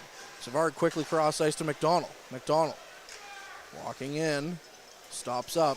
Hislop knocks him into the boards, and now McDonald tries to get free. He does. McDonald in the slot. Back to Punnett at the point. Takes a shot. That one's off a body and high of the net. And Christopoulos battling for the puck. Puck back to Punnett at the point, who shovels it right back in. And the puck comes over to Christopoulos, who tries to get the puck out. He eventually does. And with 10 seconds left on the clock, the Colts will have to make a quick rush here, or else this period will end 2-1 for the Colts. Clark walks down the ice, gets it to Savard. That one will miss its intended target. And the puck sent down the ice, and now Cito and Hislop getting into it after the whistle was Savard, the goal scorer here for the Colts in this second period, who broke the deadlock. And that'll do it for this second period, Derek. Yes, and Tyler Savard on that play is going to pick up a 2-minute roughing call. So that's going to neglect the last of the 34 seconds of the power play for the Barrie Colts. So after 34 seconds in the third, the North Bay Battalion will have a shortened minute 26 on the power play. But it's the Colts scoring in that second period that take a 2-1 lead in the dressing room. For Courtney Kenny, I'm Derek Lindeman. You are listening to Battalion Hockey here on the front line. Average Joe's Eatery and Patio Bar is North Bay's only year-round lakefront restaurant. On the shores of beautiful Trout Lake, we have been serving delicious food and stunning views since 1999. Indulge in one of our delicious menu items, or simply sit with a cocktail in hand and watch the beauty of Trout Lake before your eyes. Check us out online at averagejoes.net or visit us in person at 3501 Trout Lake Road, North Bay. As a Canadore College alumni, you have access to perks. Canadore Alumni Perks. This is a lifetime membership that includes special access to great offers, opportunities to get involved, and so much more. Graduates can access discounts and special offers from businesses and hotels locally, across Canada, and internationally. Get information on special events and news, or access the alumni job portal. Keep in touch with Canadore's alumni office. Visit canadorecollege.ca/perks. Great things happen here. You rely on your vehicle to take you to the places that matter most to you. So bring your vehicle to the team you can rely on to keep it running at its best. Dave's Automotive Services. Whether you're getting your car or truck ready for the season with a tire change, making sure you're safe on the road with an inspection and certification, or doing your due diligence to keep your vehicle in tip-top shape with regular maintenance, Dave's Automotive Services has you covered. Expert troubleshooting, quality repairs, and time-efficient labor are the 3 stars of service you can expect when you bring your car or truck to Dave's Automotive Services at 411 Airport Road. Call 705-478-5544 and book your appointment today. The Frontline Podcast, Season 3. Courtney Kenny, Matthew Sukram, Derek Lindemann, Bob Coles, and Ben Long bring you closer to your favorite teams like never before. Covering everything to do with hockey in the North Bay area, exclusive interviews with the North Bay Battalion staff and players, expert analysis on the OHL, NOJHL, and more, keeping you up to date on all things Voodoos, Trappers, Lakers, and more. It's a new season, it's a new adventure. The Frontline Podcast Season 3. Available wherever you download your favorite podcasts. Tonight's broadcast is brought to you by Average Joe's Eatery. Average Joe's, where we want your experience here to be a happy one. 3501 Trout Lake Road. And welcome back into the Sadlon Arena in Barrie, Ontario, where the Barrie Colts get a goal in that middle frame and take a 2-1 lead here into the second intermission. Taking a look at the scoring summary of the second period, the only goal coming at the 5:59 mark. Tyler Savard with his third of the postseason on the power play from Connor Punnett and Braden Hache. Couple penalties in that middle frame, as Braden Hache and Kyle McDonald went off Braden Hache and Pasquale Zito went off for roughing at 109, and Kyle McDonald went off for boarding at that same time. Justin Ertel went off for hooking at 4:17. Alexander Lukin for interference at 18:34, and finally Tyler Savard went off for roughing at the 20-minute mark.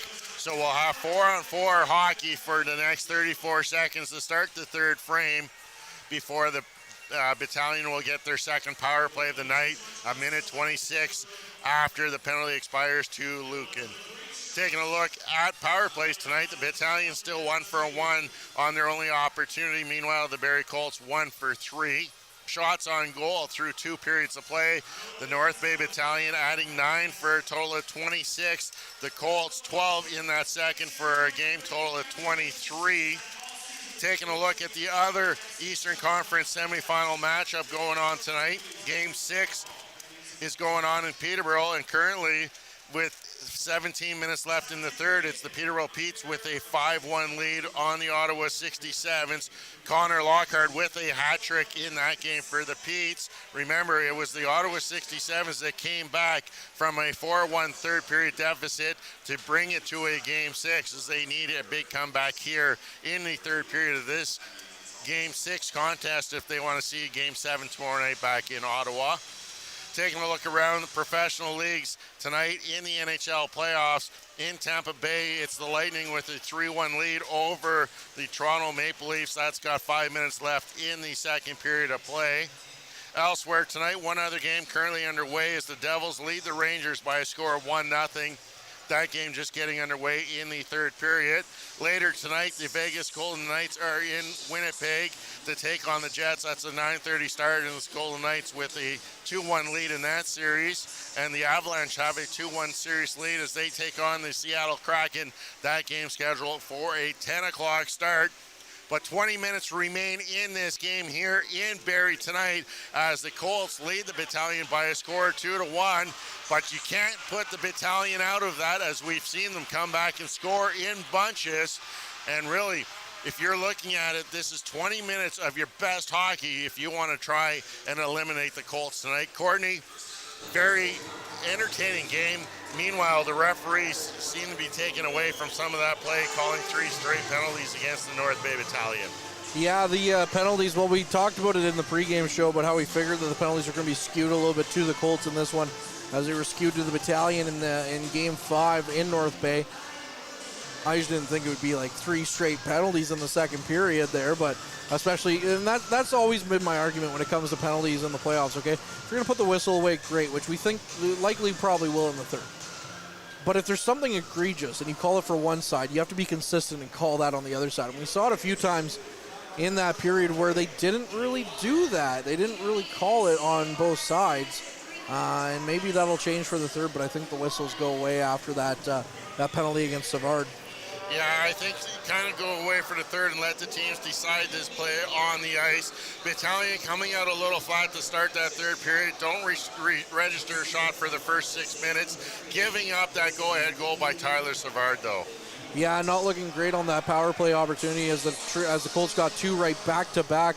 As it looked like the Battalion were starting to get something cooking, and then Hertel took that hooking penalty against them, so resulting in that Savard goal, and the difference maker so far in this one is third of the playoffs. So the Battalion will have to look to come out a little bit stronger here in the third period. Good news is the last time they were here, the Battalion came out and completely owned that third period, and then they owned overtime and double overtime as well, winning that game, although we hope, knock on wood, this game doesn't go to double overtime and is decided in regulation. And I think that's got to be the message from Ryan Houlihan to his players in the dressing room is, look, it's 2-1. We came back from a 3-1 deficit the last time we were in this barn. Scored 2 goals in that third to force overtime. Eventually, Romani getting that double overtime winner. It's only 1 goal this time.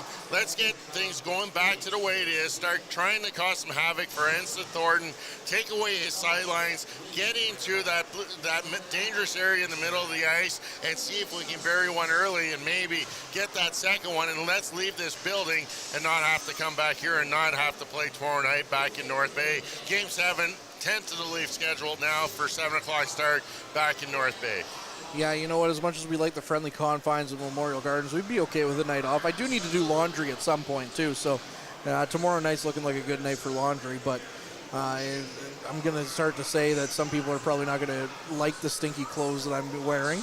But anyways, here we are in Barrie, getting ready for that third period. And as you said, Game 7 tentatively scheduled for tomorrow night. And that would make for a very long day for some of us broadcasters here, let alone the players, if there's a Game 7 tomorrow in North Bay. Definitely will make for a long day. And I'm kind of glad that I will be down between the benches tomorrow night at ice level, as I won't have to deal with that scent that might be up there between in the press box. Poor whoever joins you on the set, either it being Matt Sukram, Ben Long, or even Harrison, that's doing a great job here tonight with us on the producing side. Always great to get people out to help us out, and we appreciate all the help you can do. Last week, or the last Frontline podcast that was dropped last week was actually recorded on the way back from Game 4 after the Battalion had that double overtime winner. You can catch that now on the Frontline YouTube channel if you want, or you can download it off of Apple, Google, or even Spotify. Wherever you find your podcast, you can find the Frontline. Go give them a like and a subscribe, and you won't be disappointed from what you hear. And now we're in episode 5. Is it 5 now? It's 5, yeah. 5 of the 3-2 count. And this time, Matt Sukram is joined by Brad Brooks, and they talk about the Blue Jays pitching for this upcoming season, and they reflect back. Is it the Oakland Athletics that they look back on? Yeah, looking back at them now, going to be moving to Las Vegas here soon. Oh, yeah, moving to Las Vegas. So some interesting happenings there with the Oakland Athletics. But yeah, I appreciate Brad stepping in on that one, because as it was looking was we had come here, done the double overtime winner or game on the Thursday, and then Matt messages me during the day while I was at work, while I was dead tired because I got home about 2:30, went to bed at 3. Matt messaged me saying, hey, do you want to record the 3-2 tonight? I was like, no, I really want to sleep when I get home. So Brad Brooks doing a good job stepping in, being the co-host on that one as well. And then don't even ask me what's on that Frontline episode, because I can't remember. I just know that we were driving home. Things got a little bit silly. And I can tell you it was recorded between Barrie and Aurelia, so it's a pretty quick one. And we're glad you did and made it home safely. And tonight, still 20 minutes left here between the North Bay Battalion and the Barrie Colts. Even though the Battalion do trail 2-1, you got to like where you are. If you are the Battalion, you know you can score in bunches, and that's just it. You've been able to do it before. We can do it again, and just stay positive on the bench. Don't get down on yourselves. You got to pick up some momentum early in this third period and let it carry you through the rest of the game. Leave it all on the ice, knowing that you don't want to play that Game 7. Yeah, I know that the Battalion fans really do appreciate, or Battalion players really appreciate the support they got from the fans at home for Game 5. Again, hopefully the fans, if it does get to that point, do come out in droves again at Memorial Gardens, but hold off on buying your tickets just yet. Well, they're not even available yet. Well, you can't even buy them yet at the box office. Okay, well, don't listen to what I say then. Just go ahead and try and, think happy thoughts for this third period. As you mentioned, the Battalion can score in bunches here, and they did that twice in Game 5, scoring 3 in less than 2 minutes, and again, scoring 2 in just over a minute in that third period. So the Battalion are definitely not out of it, as they were also, as you mentioned, down 3-1 heading into that third period of Game 4 here, and in danger of going down 3-1 in the series earlier, and now they come back to Barrie up 3-2. And one of those players that scored Thursday night is our player to watch. So let's recap how our players to watch are doing that are brought to you by Mike, the financial advisor. Players to Watch is brought to you by Mike, the financial advisor. If you have financial questions, he has financial answers. On Facebook, Instagram, and TikTok at Mike the FA. Taking a look for Barrie Colts tonight, Jacob Frasca held without a point tonight, does have one shot on goal, but where he's the most dangerous tonight is in that face-off circle, as he's won 10 of his 14 draws in the dot, and the Barrie Colts have been able to start with the puck. Most times he's out there on the ice. And for the North Bay Battalion, Kyle McDonald, no points, a -1 on the night, but he can quickly turn that around, as if he starts to use his body and wants to take that puck to the net, he's very hard to stop. I also just want to point out, since the Toronto Maple Leafs started their playoff series against the Tampa Bay Lightning, Tampa Bay played Tuesday. The Battalion were here on Tuesday. The Leafs lost. The Battalion lost. They play Thursday. The Leafs win. The Battalion win. Okay, stop it right there. I'm just saying, don't look at the Tampa Bay Lightning score right now. See, you get into weird things when you're in the playoffs, like superstitions and everything.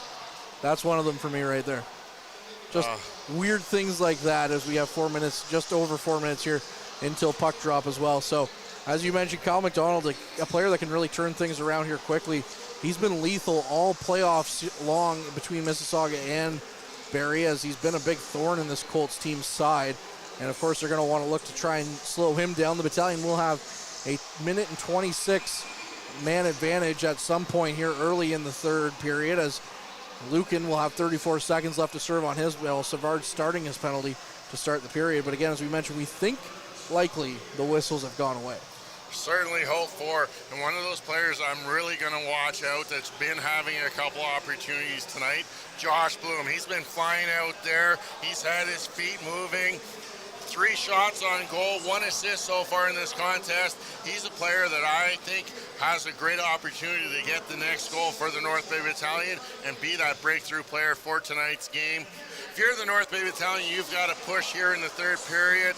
Try and get that equalizer, get some momentum early. Barrie Colts got to come out and keep playing hockey, keep defending, and keep the Battalion out of the center of the ice. As you got that 2-1 lead, you want to bring it back to North Bay tomorrow night, and you got to force the North Bay Battalion to want it more here in this third period, as we're moments away from puck drop here in the Sadlon for the third period. For Courtney Kenny, I'm Derek Lindemann. You're watching Battalion Hockey here on the front line. Meals are a special time for families to gather, share their day, and spend quality time together. Those dinners are made extra special when you add tropical produce found in the markets and grocery stores that carry La Huerta imports. La Huerta knows the importance of family, so they know which quality products make the best quality meals for your customers, whether it be Mexican Hass avocados, Brazilian figs, Ecuadorian red dragon fruit, or something just as exotic and special. To get your supply of the best tropical produce at competitive prices with brands buyers trust, contact La Huerta Imports at 705-752-1478. Community engagement is one of our core focuses at McDonald's. The key is finding the right people who are passionate about the same things we are, helping kids be kids. McDonald's proudly supports local organizations such as the North Bay Regional Health Center Foundation, Big Brothers Big Sisters, One Kids Place, the Children's Aid Society, and Ronald McDonald House Charities. Stop by McDonald's on 1500 Fisher Street, North Bay, to see how we can serve you and the community every day. Hey there, I'm Mike the Financial Advisor. When you strip it down to its core and you take away all the industry jargon, I help people solve financial concerns. So if you're concerned that you'll never save enough to retire comfortably, or that your kid is going to graduate post-secondary $40,000 in debt, or maybe even that life is going to take a really unfortunate sideways turn and somebody is going to have to open a GoFundMe page for you and your family, I can help you prevent all of those things from happening. If you want to see how, you can find me on Facebook, Instagram, and TikTok. Just do a search for Mike the Financial Advisor. You should find me.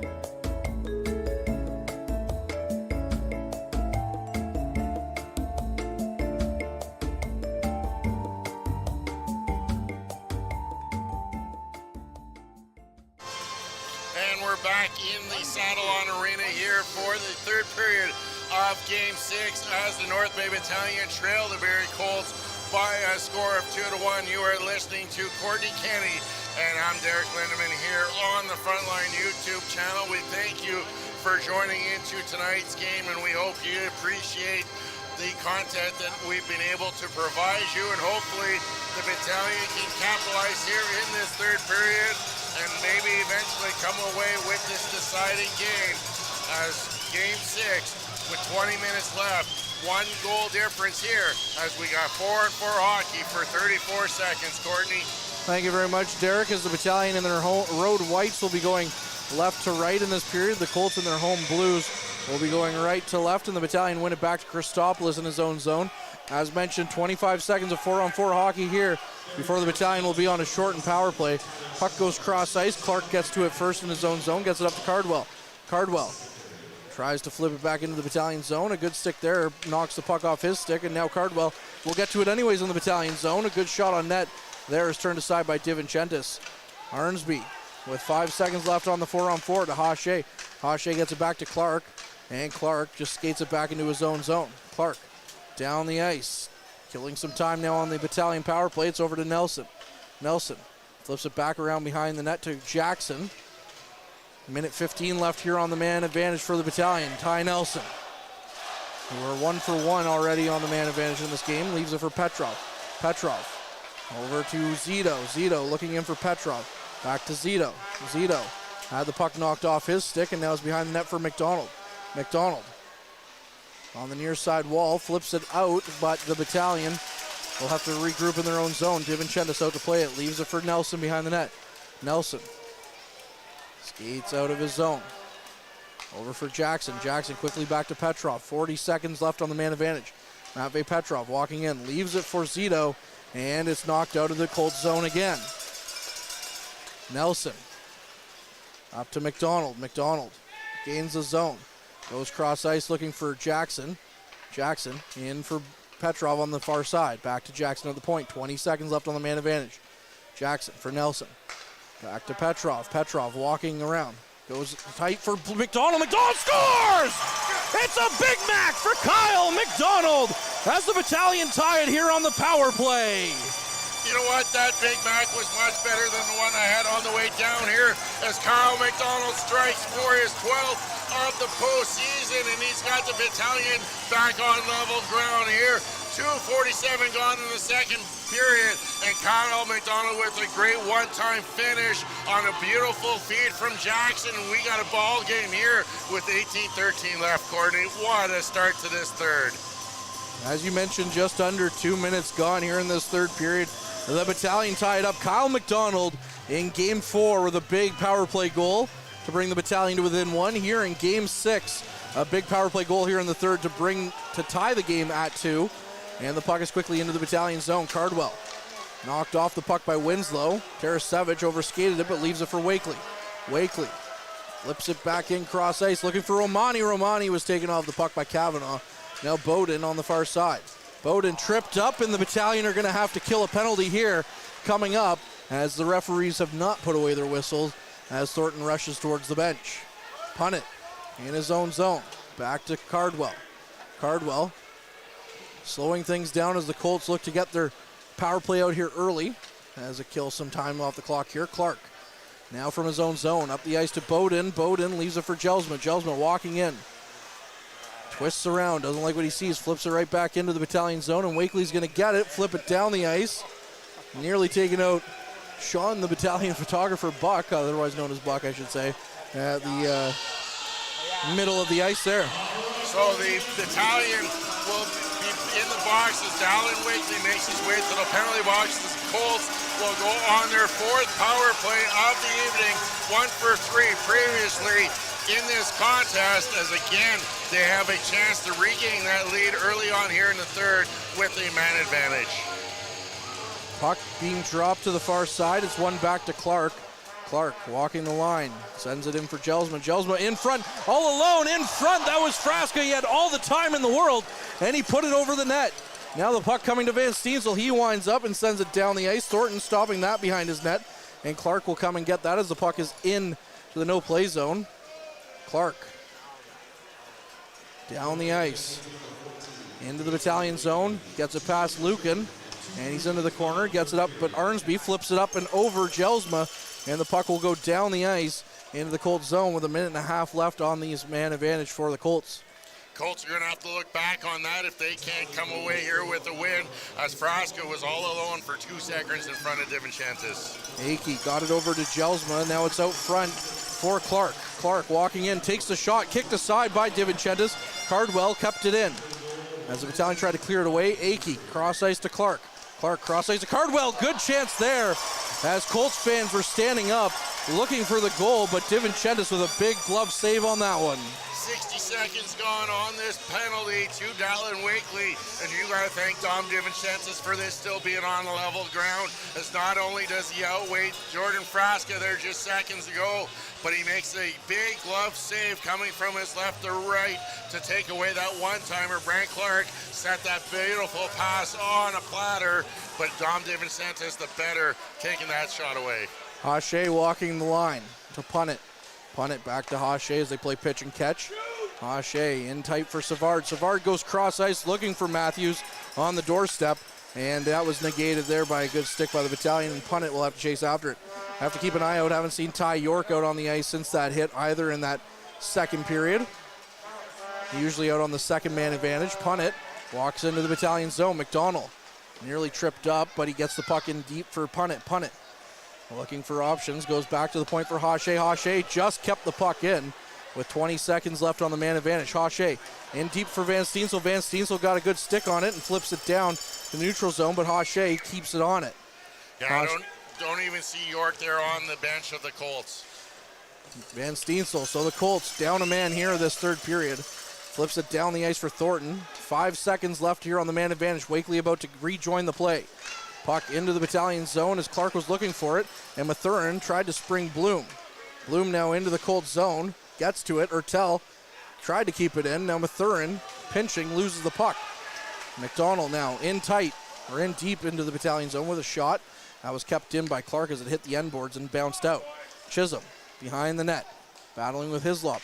Hislop takes him off the puck to Ertel. Ertel with a backhand pass to Mathurin. Now it's to Jackson. Jackson walking down into the Colts zone. Walks in, takes the shot. That one's turned aside by a Colts player in front. And now Ertel flips it back in. Quick pass out front to Jackson. Oh, and he had that one picked as he just missed the net. Now back to Ertel. Ertel with a shot. That one goes wide. Mathurin flips it back in for Ertel. Ertel in the near side corner. Back to Mathurin. Mathurin walks in. Tries to get it to the front of the net. Couldn't get that pass to go. Now it's Ertel. And then near side corner. Back out to Hislop. Hislop with a chance. Takes a shot. That one's blocked out front. Came to Bloom, but he couldn't get a shot away. Now looking out front for Jackson. His pass couldn't find Ertel. And now Ertel does keep it in, but briefly as the Battalion will have to chase after it. Jackson, the only one left in the zone as Clark comes away with it. And now it's up to Chisholm. Battalion going for a quick change as well. Brskowski gets to it. Brskowski to the goal scorer McDonald. McDonald walking in. Looking sharp angle. Put it over the net. Back to Nelson. He dumps it right back in. Petrov looking to get to that one before punt it. He just barely comes away with it. Gets it back to Brskowski. Brskowski with another shot. Turned aside by Thornton. Another chance. And a good save there by Thornton. Flipped back on net by McDonald. and Zito, and it was turned aside by the goaltender and the defenseman of the Colts, who was right there. Battalion coming ever so close. Petrov leaves it for Cardwell. Now Cardwell into the Battalion zone. Cardwell into the middle of the ice as the puck came past Nelson, or Bruskowski, and it flipped in on Divinchentis, who covered up the puck. Battalion with a little more jump here to start this third period, as again Anson Thornton with a little bit of robbery there, getting the paddle down to take that opportunity away. And a quick update in Peterborough, the Ottawa 67s with 2 quick goals have made it a 5-3 game with just over 5 minutes to go in the 6th game there, as Peterborough Pete's having an opportunity to close that one out on home ice. Ottawa 67's not making life easy on the Petes at all in those third periods, much like the Battalion are trying to do here to the Colts. Battle on the far side wall. Christopoulos loses the puck, and now it comes out to Punnett. Punnett takes a shot. That one's over the net. Grisolia has the puck now on the far side, gets it into Weigel. Weigel back to Punnett. Punnett showed shot, and instead he flips it right back in. Grisolia comes away with it on the far side. Grisolia avoiding a check from Arnsby, flips it into Matthews. Matthews in the near side corner to Weigel. Weigel knocked off the puck by Christopoulos. He tries to play the puck to Arnsby. He finally does. Arnsby flips the puck off the boards and down the ice. As now Punnett has it behind his net. 12.5 minutes remain in this third period. Punnett with the puck. 28-26, the shots in favor of the Battalion. Kavanaugh sends the puck down to Savard, who tips it into the Battalion zone, and Colts will chase after it with Mathern in there as well. Jelsma comes away with it. Jelsma back to the point for Akey. Akey to Cholach. Cholach with a shot, punched aside by Divinchentis. Now Savard on the near side wall, flips it back in behind for McDonald. McDonald out front, took a shot. That one was over the net. Now Savard, 5-4 now in that Ottawa-Peterborough game as well. Petrov tried to find Wakely. He missed his centerman. Just a quick update for you there, as we're keeping an eye on that game. Shot back in by Jelsma, turned aside by Divinchentis. Now Mathern with the puck. Mathern walks in. Tries to get to the front of the net. He's taken off the puck, but Wakely tried to stick handle his way free. Now Savard into the Battalion zone. Savard tried to get around his man, but the loose puck comes to Bloom. Bloom kicks it around, gets the puck, and now he's looking up ice for Wakely, but Wakely was going for a change, so his pass went to nobody. Romani chasing after it. It's over to Clark now. Clark in for Bowden. Bowden to Cardwell, back to Clark. Good stick there by Bloom, knocks the puck loose from him, and he was looking for Hertel to go the other way. Hertel nearly picked the pocket of Clark again, but now it's up to Frasca into the Battalion zone. Frasca battling with Winslow. Winslow over to Hertel. Hertel going down the ice. 10:52 left here. Jackson into the center of the ice. Another chance. Tries to flip it on net. Bodies in front, stop that one. Now Winslow walking around, throws it on net again. That one just went wide. Cardwell on the far side corner got it out, but Bloom picked it up. Bloom with a shot that's off the stick of Thornton and into the near side wall. Back to Hertel to Winslow. Winslow takes another shot, looking for the tip, but Thornton gets the glove on that one, and that'll be a stoppage here on the front line. Battalions keep the pressure on here as they come closer and closer to getting that go-ahead goal, but Thornton again standing tall to keep them at bay. And North Bay got to just keep doing what they're doing. Keep the puck going, keep the feet moving, take the play wide to see if you can create an opportunity in the front, bring the defense, keep them involved, and see if you get one by here. 10:29 left, still lots of time here in this third. Lucan tried to throw the puck on net. It hit Chisholm, and now the puck comes out of the zone, but he backhands it back in. Hache gets to it. Hache down the ice, was looking for his man, and Petrov gets to it. Now he gives it to McDonald. McDonald walking in. Tried to get it out front, does get it out front for a shot. Thornton turned that one aside, and now Weigel gets it down the ice for Zito to chase after. Zito in his own zone. Slows things up with Chisholm right behind him. Zito goes behind his net looking for Lucan. Lucan does pick it up. Lucan stopping up on the near side half wall, goes cross ice to Nelson. Nelson up ice to McDonald. McDonald, who had the equalizing goal here, takes a shot. Thornton with a bit of an awkward looking save on that one, but the puck stays out, And with 9:47 here left in this third period and a bit of a scrum afterwards, we'll have reached our mid-period break here on the front line. We'll be back on the other side of this. This period is brought to you by Canada Alumni Perks. Get information on special events and news or access the Alumni Job Portal. Visit canadacollege.ca/perks for more information. Tonight's 3 Stars is brought to you by Dave's Automotive Services, 411 Airport Road in North Bay. Expert troubleshooting, quality repairs, and time-efficient labor are the 3 stars of service you can expect from Dave's. And we're back here in Barrie as the North Bay Battalion get a power play marker from Kyle McDonald, and they've tied things up here 2-2 with 9:47 left here in this third period. As you are listening to Battalion Hockey here on the front line, as Courtney Kenny, myself, Derek Lumen, have the pleasure of bringing you all the action for this Game 6. Game 7, if necessary, will be tomorrow night back in North Bay. A 7 o'clock start if it needs to be. Down in Peterborough, it's a 5-4 game now. 2 seconds showing on the scoreboard here that we see on the tablet. So we'll have that up for you as soon as that is a final there in Peterborough, as they could be the first into the Eastern Conference Final, as Zito takes this offensive draw for the Battalion. Zito wins it back to the line. Nelson dumps it back in. Petrov now on the far side wall. Petrov tried to get it out front, but he loses it to Clark. Now Clark up the ice for Akey. Akey to Savard. Savard looking for Akey, just throws it on net, and that one's stopped by DiVincentis and frozen. And now Bruskowski and Savard talk about global affairs. And you can make it now official. The Peterborough Petes have defeated the Ottawa 67s 5-4 in Game 6 and take that series 4 games to 2. And the Petes, the first team through into the Eastern Final, and they are waiting for the winner of this series. And the winner of this series will get home ice advantage in the finals, as it's the Peterborough Petes coming into this as the 4th-ranked team, knock off the top number 1 seed, the Ottawa 67s, who spent the entire year in the CHL top 10 standings. Turns out all the Petes needed was that 5th goal, as it nearly blew the third period lead again. Going cross ice, the Colts in the Battalion zone to Matthews. Matthews in deep for York. It looks like that's York now back out there. Yes, York is indeed back out on the ice. Bloom up to Hertel. Hertel bounces it forward. Tries to get past Hache. He's tripped up. No call coming on that one. Clark goes up the ice to Weigel. Weigel into the Battalion zone as he takes a hit from Mathurin, and then York takes a hit from Mathurin in the near side corner. Over to Bloom. Bloom flips it cross ice to Hertel. Hertel couldn't get the puck to settle down there, and he punches it into the Colts zone before he's taken down by Hache. And then Clark tried to throw it right back out of the zone, but it's kept in. Now Jackson walking around, it comes out to Weigel. Weigel looking cross ice. Is picked off by Hertel. Hertel in for Jackson. Jackson with a shot. And he just missed the net on that one.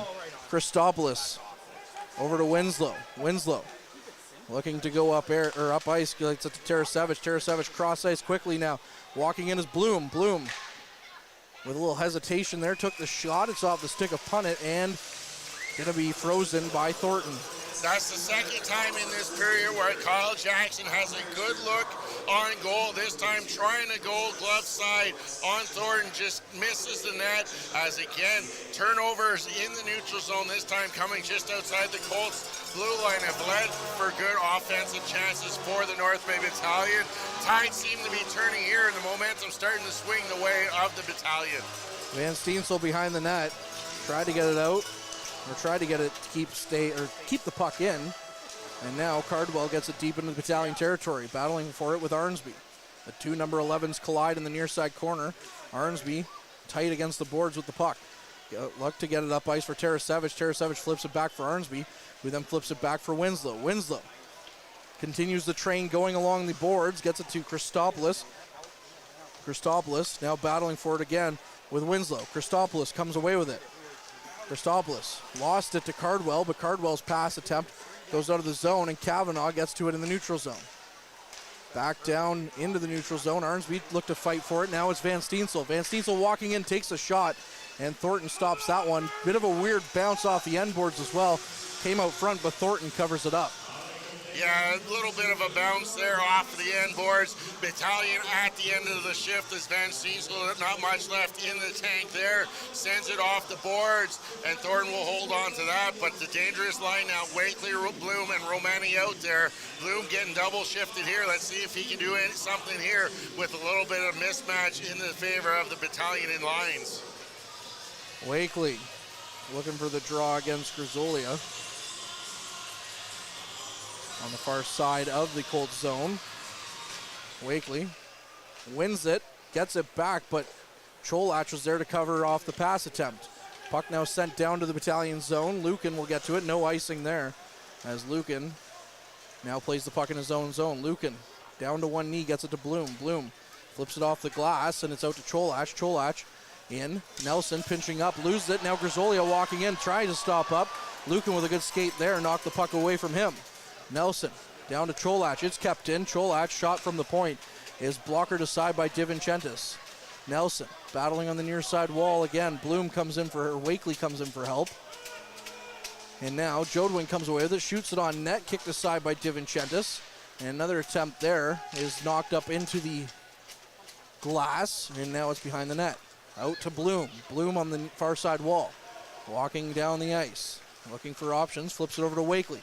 Wakely has Bloom. There will be a penalty coming against the Colts as Bloom was knocked down after he passed the puck over to Wakely.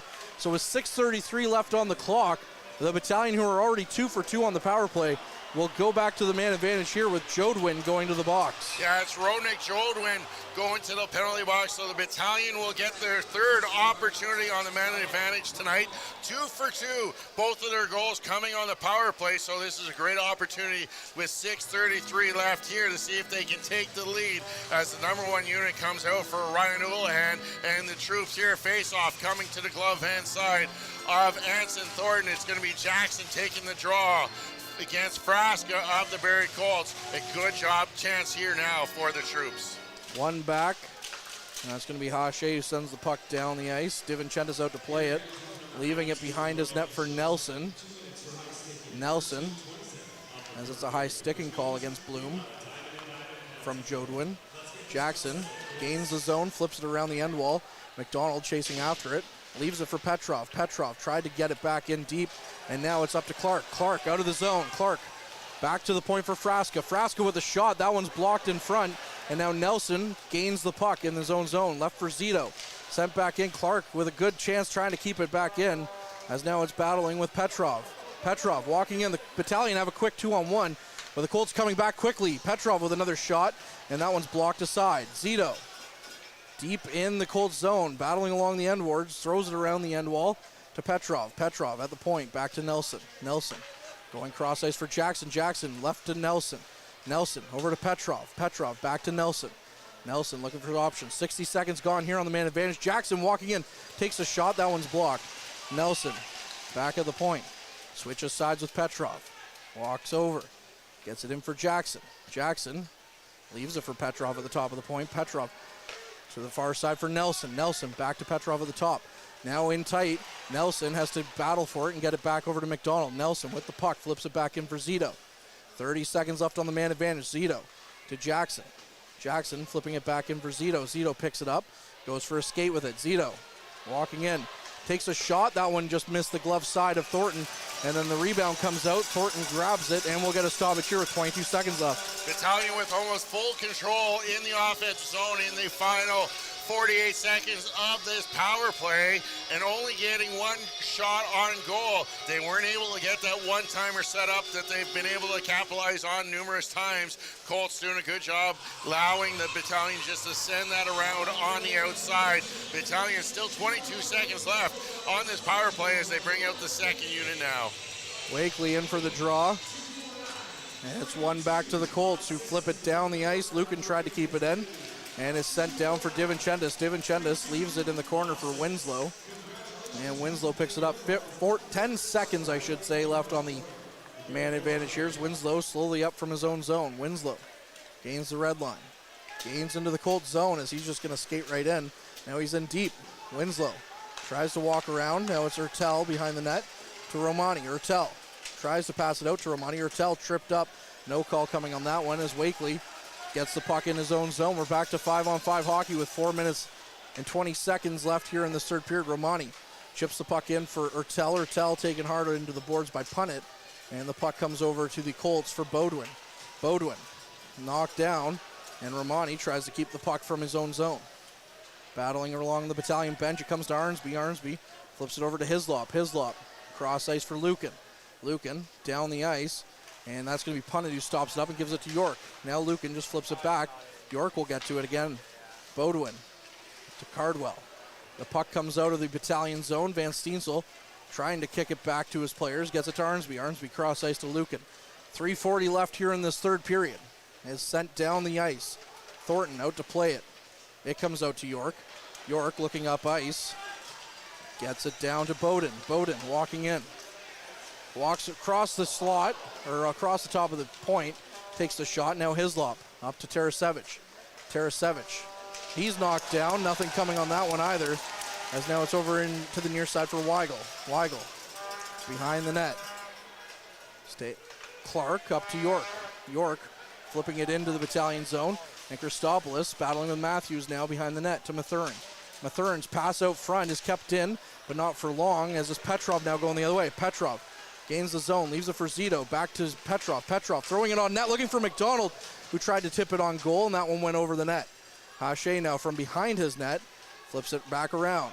Matthews was able to get the puck to Savard, and now Weigel going the other way. Mathurin loses his stick, as now Savard comes in for the puck. Savard knocked aside by Zito, and the puck comes up to Petrov. Petrov leaves it for Zito. Zito gains the red line, flips it in. 2:30 left here in this third period of Game 6. McDonald had it briefly behind the net, but it's back to the Colts. Cholach to Jelsma. Jelsma walking back in. Jelsma from behind the net now. Looks to set up shop, gets it to Cholach. Cholach goes cross ice to Akey. Akey back to Cholach. Cholach in tight for Jelsma. Jelsma walking behind the net. Looks to walk out front. They do. The Colts score. Savard from the slot.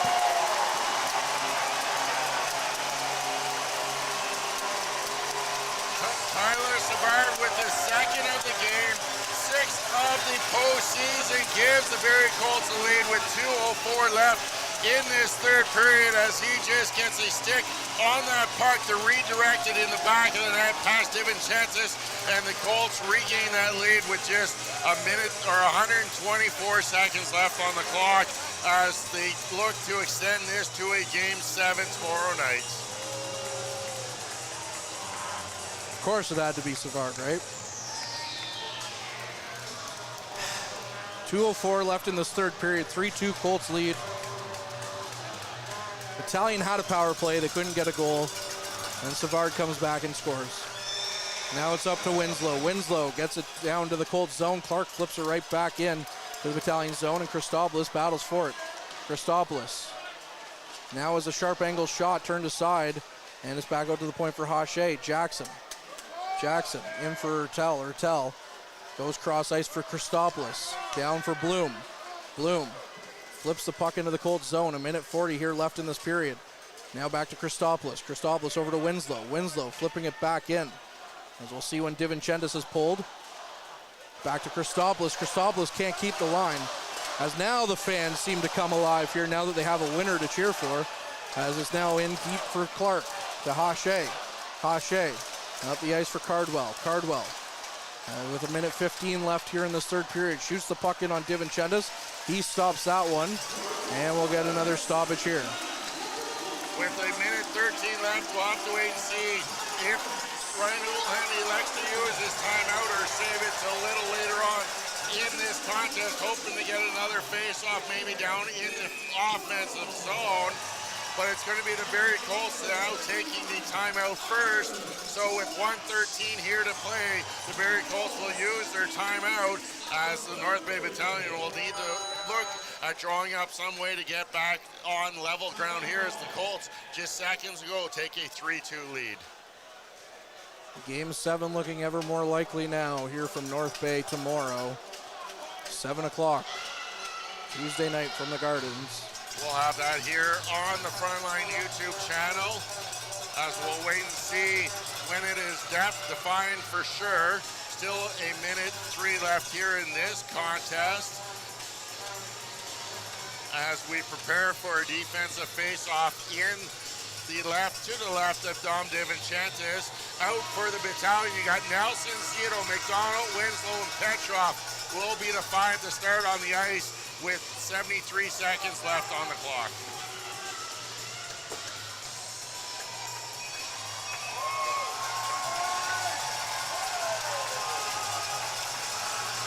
Puck to the far side of DiVincentis. Zito wins it back to Nelson. Nelson up to McDonald. McDonald back to Nelson. Coming closer to the final minute here as the battalion finally get it out of their zone. McDonald loses the handle on it, and the puck's back to Nelson. Nelson skates it in as now the Colts get possession, but DiVincentis skates out of his net. Petrov gives it away, and now McDonald has a chance on the empty net. McDonald gets it out front. That's going to do it here. We'll see you tomorrow night. Jelsma scores into the open net with 46 seconds left here in this third period. That will all but seal this contest here for the North Bay Battalion as the Colts now with a 2-goal lead. And it looks like Game 7 will happen tomorrow night back in North Bay. 7 o'clock puck drop. Tickets will go on sale momentarily online. So make sure you get those out tickets so you can come out and help support the troops as they look to get to the Eastern Conference Final back-to-back, as they will need the support in Game 7 as the Barrie Colts currently with that 2-goal lead with 46 seconds left.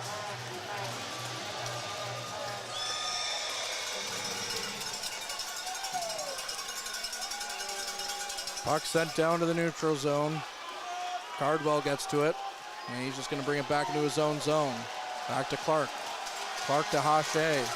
30 seconds left on this clock. Cardwell with it. Back to Clark. Clark flips it out. And it's going to go down the ice. Now Frasca with it.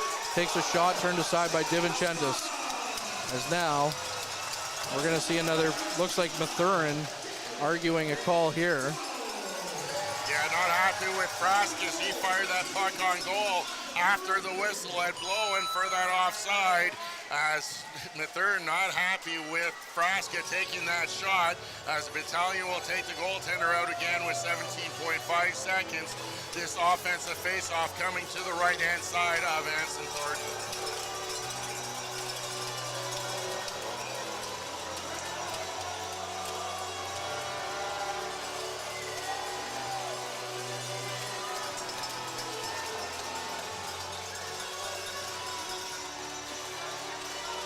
Jackson knocked down on the faceoff, so we'll get another chance here.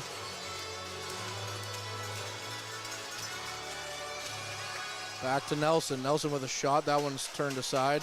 Cardwell's going to flip it down the ice, and Game 7 will officially be happening tomorrow at North Bay Memorial Gardens, as we're getting a nice call here, but it's all but academic now. Yeah, with the 11.2 seconds left on the clock, the faceoff will come back down into the offensive zone to the right again of Anson Thornton. They're going to hold the clock for 1 second, so make sure you get your tickets and join us inside Memorial Gardens. Let's pack the barn again. 42:03 for the sellout for Game 5 Saturday night, and we're hoping for the same again on Tuesday night for that 7th and deciding game. And Cienso throws it on net, back to Petrov. Petrov goes to take a shot, and that'll be it here from Sadlon Arena in Barrie. Game 6, 4-2 victory for the Barrie Colts. We'll see you tomorrow night. I'm Courtney Kenny. Taking a look at the scoring summary in the third period, as it was a 2-1 lead for the Barrie Colts going into that third period. Kyle McDonald gets the troops back on level ground at 1:47 of the third on the power play. McDonald with his 12th of the postseason from Kyle Jackson and Matvey Petrov. And then with just over 2 minutes left, 2:04 to be exact, Tyler Savard scores the game winner.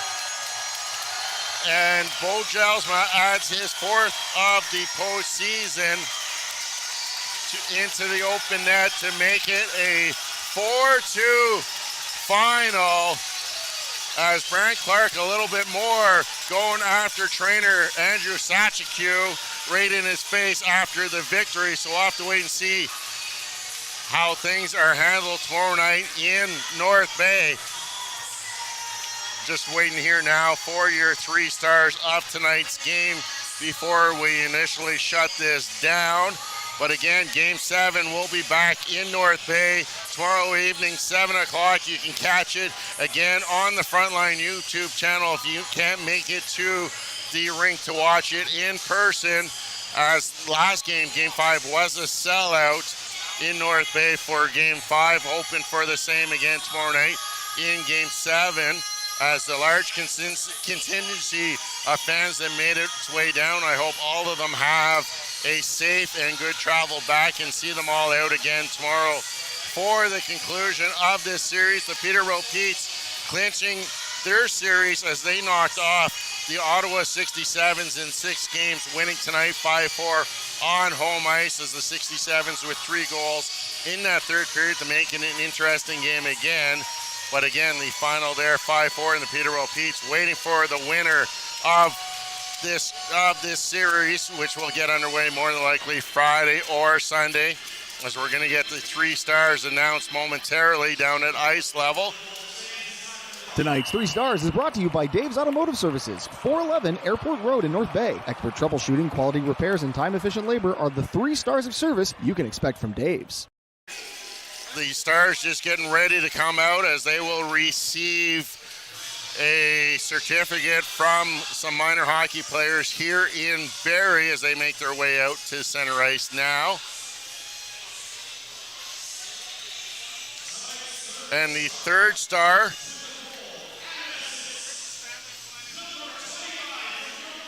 from the Barrie Colts, number 29, Declan McDonald. McDonald having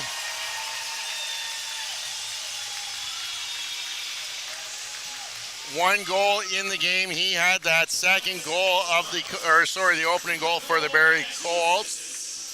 2nd star also from the Barrie Colts is Bo Jelsma, who picks up 1 goal, 2 assists in the victory for the Barrie Colts. And your 1st star also from the Barrie Colts, number 27 with 2 goals on the game, Tyler Savard. He had the eventual game winner. And with that, we'll make it a final here again from the Sadlon Arena in Barrie. Make the final, the Barrie Colts 4, North Bay Battalion 2.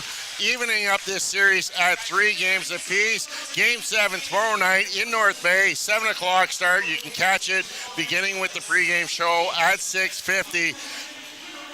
For one more time for the front line, for Harrison down here doing an excellent job producing, Courtney Kinney on the call, I'm Derek Lindeman. So long from Barrie, and we'll look forward to hearing from you tomorrow night as we're set for Game 7 in this Easter Conference semifinal. Average Joe's Eatery and Patio Bar is North Bay's only year-round lakefront restaurant. On the shores of beautiful Trout Lake, we have been serving delicious food and stunning views since 1999. Indulge in one of our delicious menu items or simply sit with a cocktail in hand and watch the beauty of Trout Lake before your eyes. Check us out online at averagejoes.net or visit us in person at 3501 Trout Lake Road, North Bay. As a Canadore College alumni, you have access to perks. Canadore Alumni Perks. This is a lifetime membership that includes special access to great offers, opportunities to get involved, and so much more.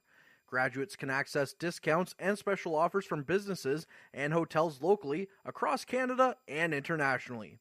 Get information on special events and news, or access the alumni job portal. Keep in touch with Canadore's alumni office. Visit canadorecollege.ca/perks. Great things happen here. You rely on your vehicle to take you to the places that matter most to you. So bring your vehicle to the team you can rely on to keep it running at its best. Dave's Automotive Services. Whether you're getting your car or truck ready for the season with a tire change, making sure you're safe on the road with an inspection and certification, or doing your due diligence to keep your vehicle in tip-top shape with regular maintenance, Dave's Automotive Services has you covered. Expert troubleshooting, quality repairs, and time-efficient labor are the 3 stars of service you can expect when you bring your car or truck to Dave's Automotive Services at 411 Airport Road. Call 705-478-5544 and book your appointment today. The Frontline Podcast, Season 3. Courtney Kenny, Matthew Sukram, Derek Lindemann, Bob Coles, and Ben Long bring you closer to your favorite teams like never before. Covering everything to do with hockey in the North Bay area, exclusive interviews with the North Bay Battalion staff and players, expert analysis on the OHL, NOJHL, and more, keeping you up to date on all things Voodoos, Trappers, Lakers, and more. It's a new season, it's a new adventure. The Frontline Podcast Season 3. Available wherever you download your favorite. Meals are a special time for families to gather, share their day, and spend quality time together. Those dinners are made extra special when you add tropical produce found in the markets and grocery stores that carry La Huerta imports. La Huerta knows the importance of family, so they know which quality products make the best quality meals for your customers, whether it be Mexican Hass avocados, Brazilian figs, Ecuadorian red dragon fruit, or something just as exotic and special. To get your supply of the best tropical produce at competitive prices with brands buyers trust, contact La Huerta Imports at 705-752-1478. Community engagement is one of our core focuses at McDonald's. The key is finding the right people who are passionate about the same things we are, helping kids be kids. McDonald's proudly supports local organizations such as the North Bay Regional Health Center Foundation, Big Brothers Big Sisters, One Kids Place, the Children's Aid Society, and Ronald McDonald House Charities. Stop by McDonald's on 1500 Fisher Street, North Bay, to see how we can serve you and the community every day. Hey there, I'm Mike the Financial Advisor. When you strip it down to its core and you take away all the industry jargon, I help people solve financial concerns. So if you're concerned that you'll never save enough to retire comfortably, or that your kid is going to graduate post-secondary $40,000 in debt, or maybe even that life is going to take a really unfortunate sideways turn and somebody is going to have to open a GoFundMe page for you and your family, I can help you prevent all of those things from happening. If you want to see how, you can find me on Facebook, Instagram, and TikTok. Just do a search for Mike the Financial Advisor. You should find me.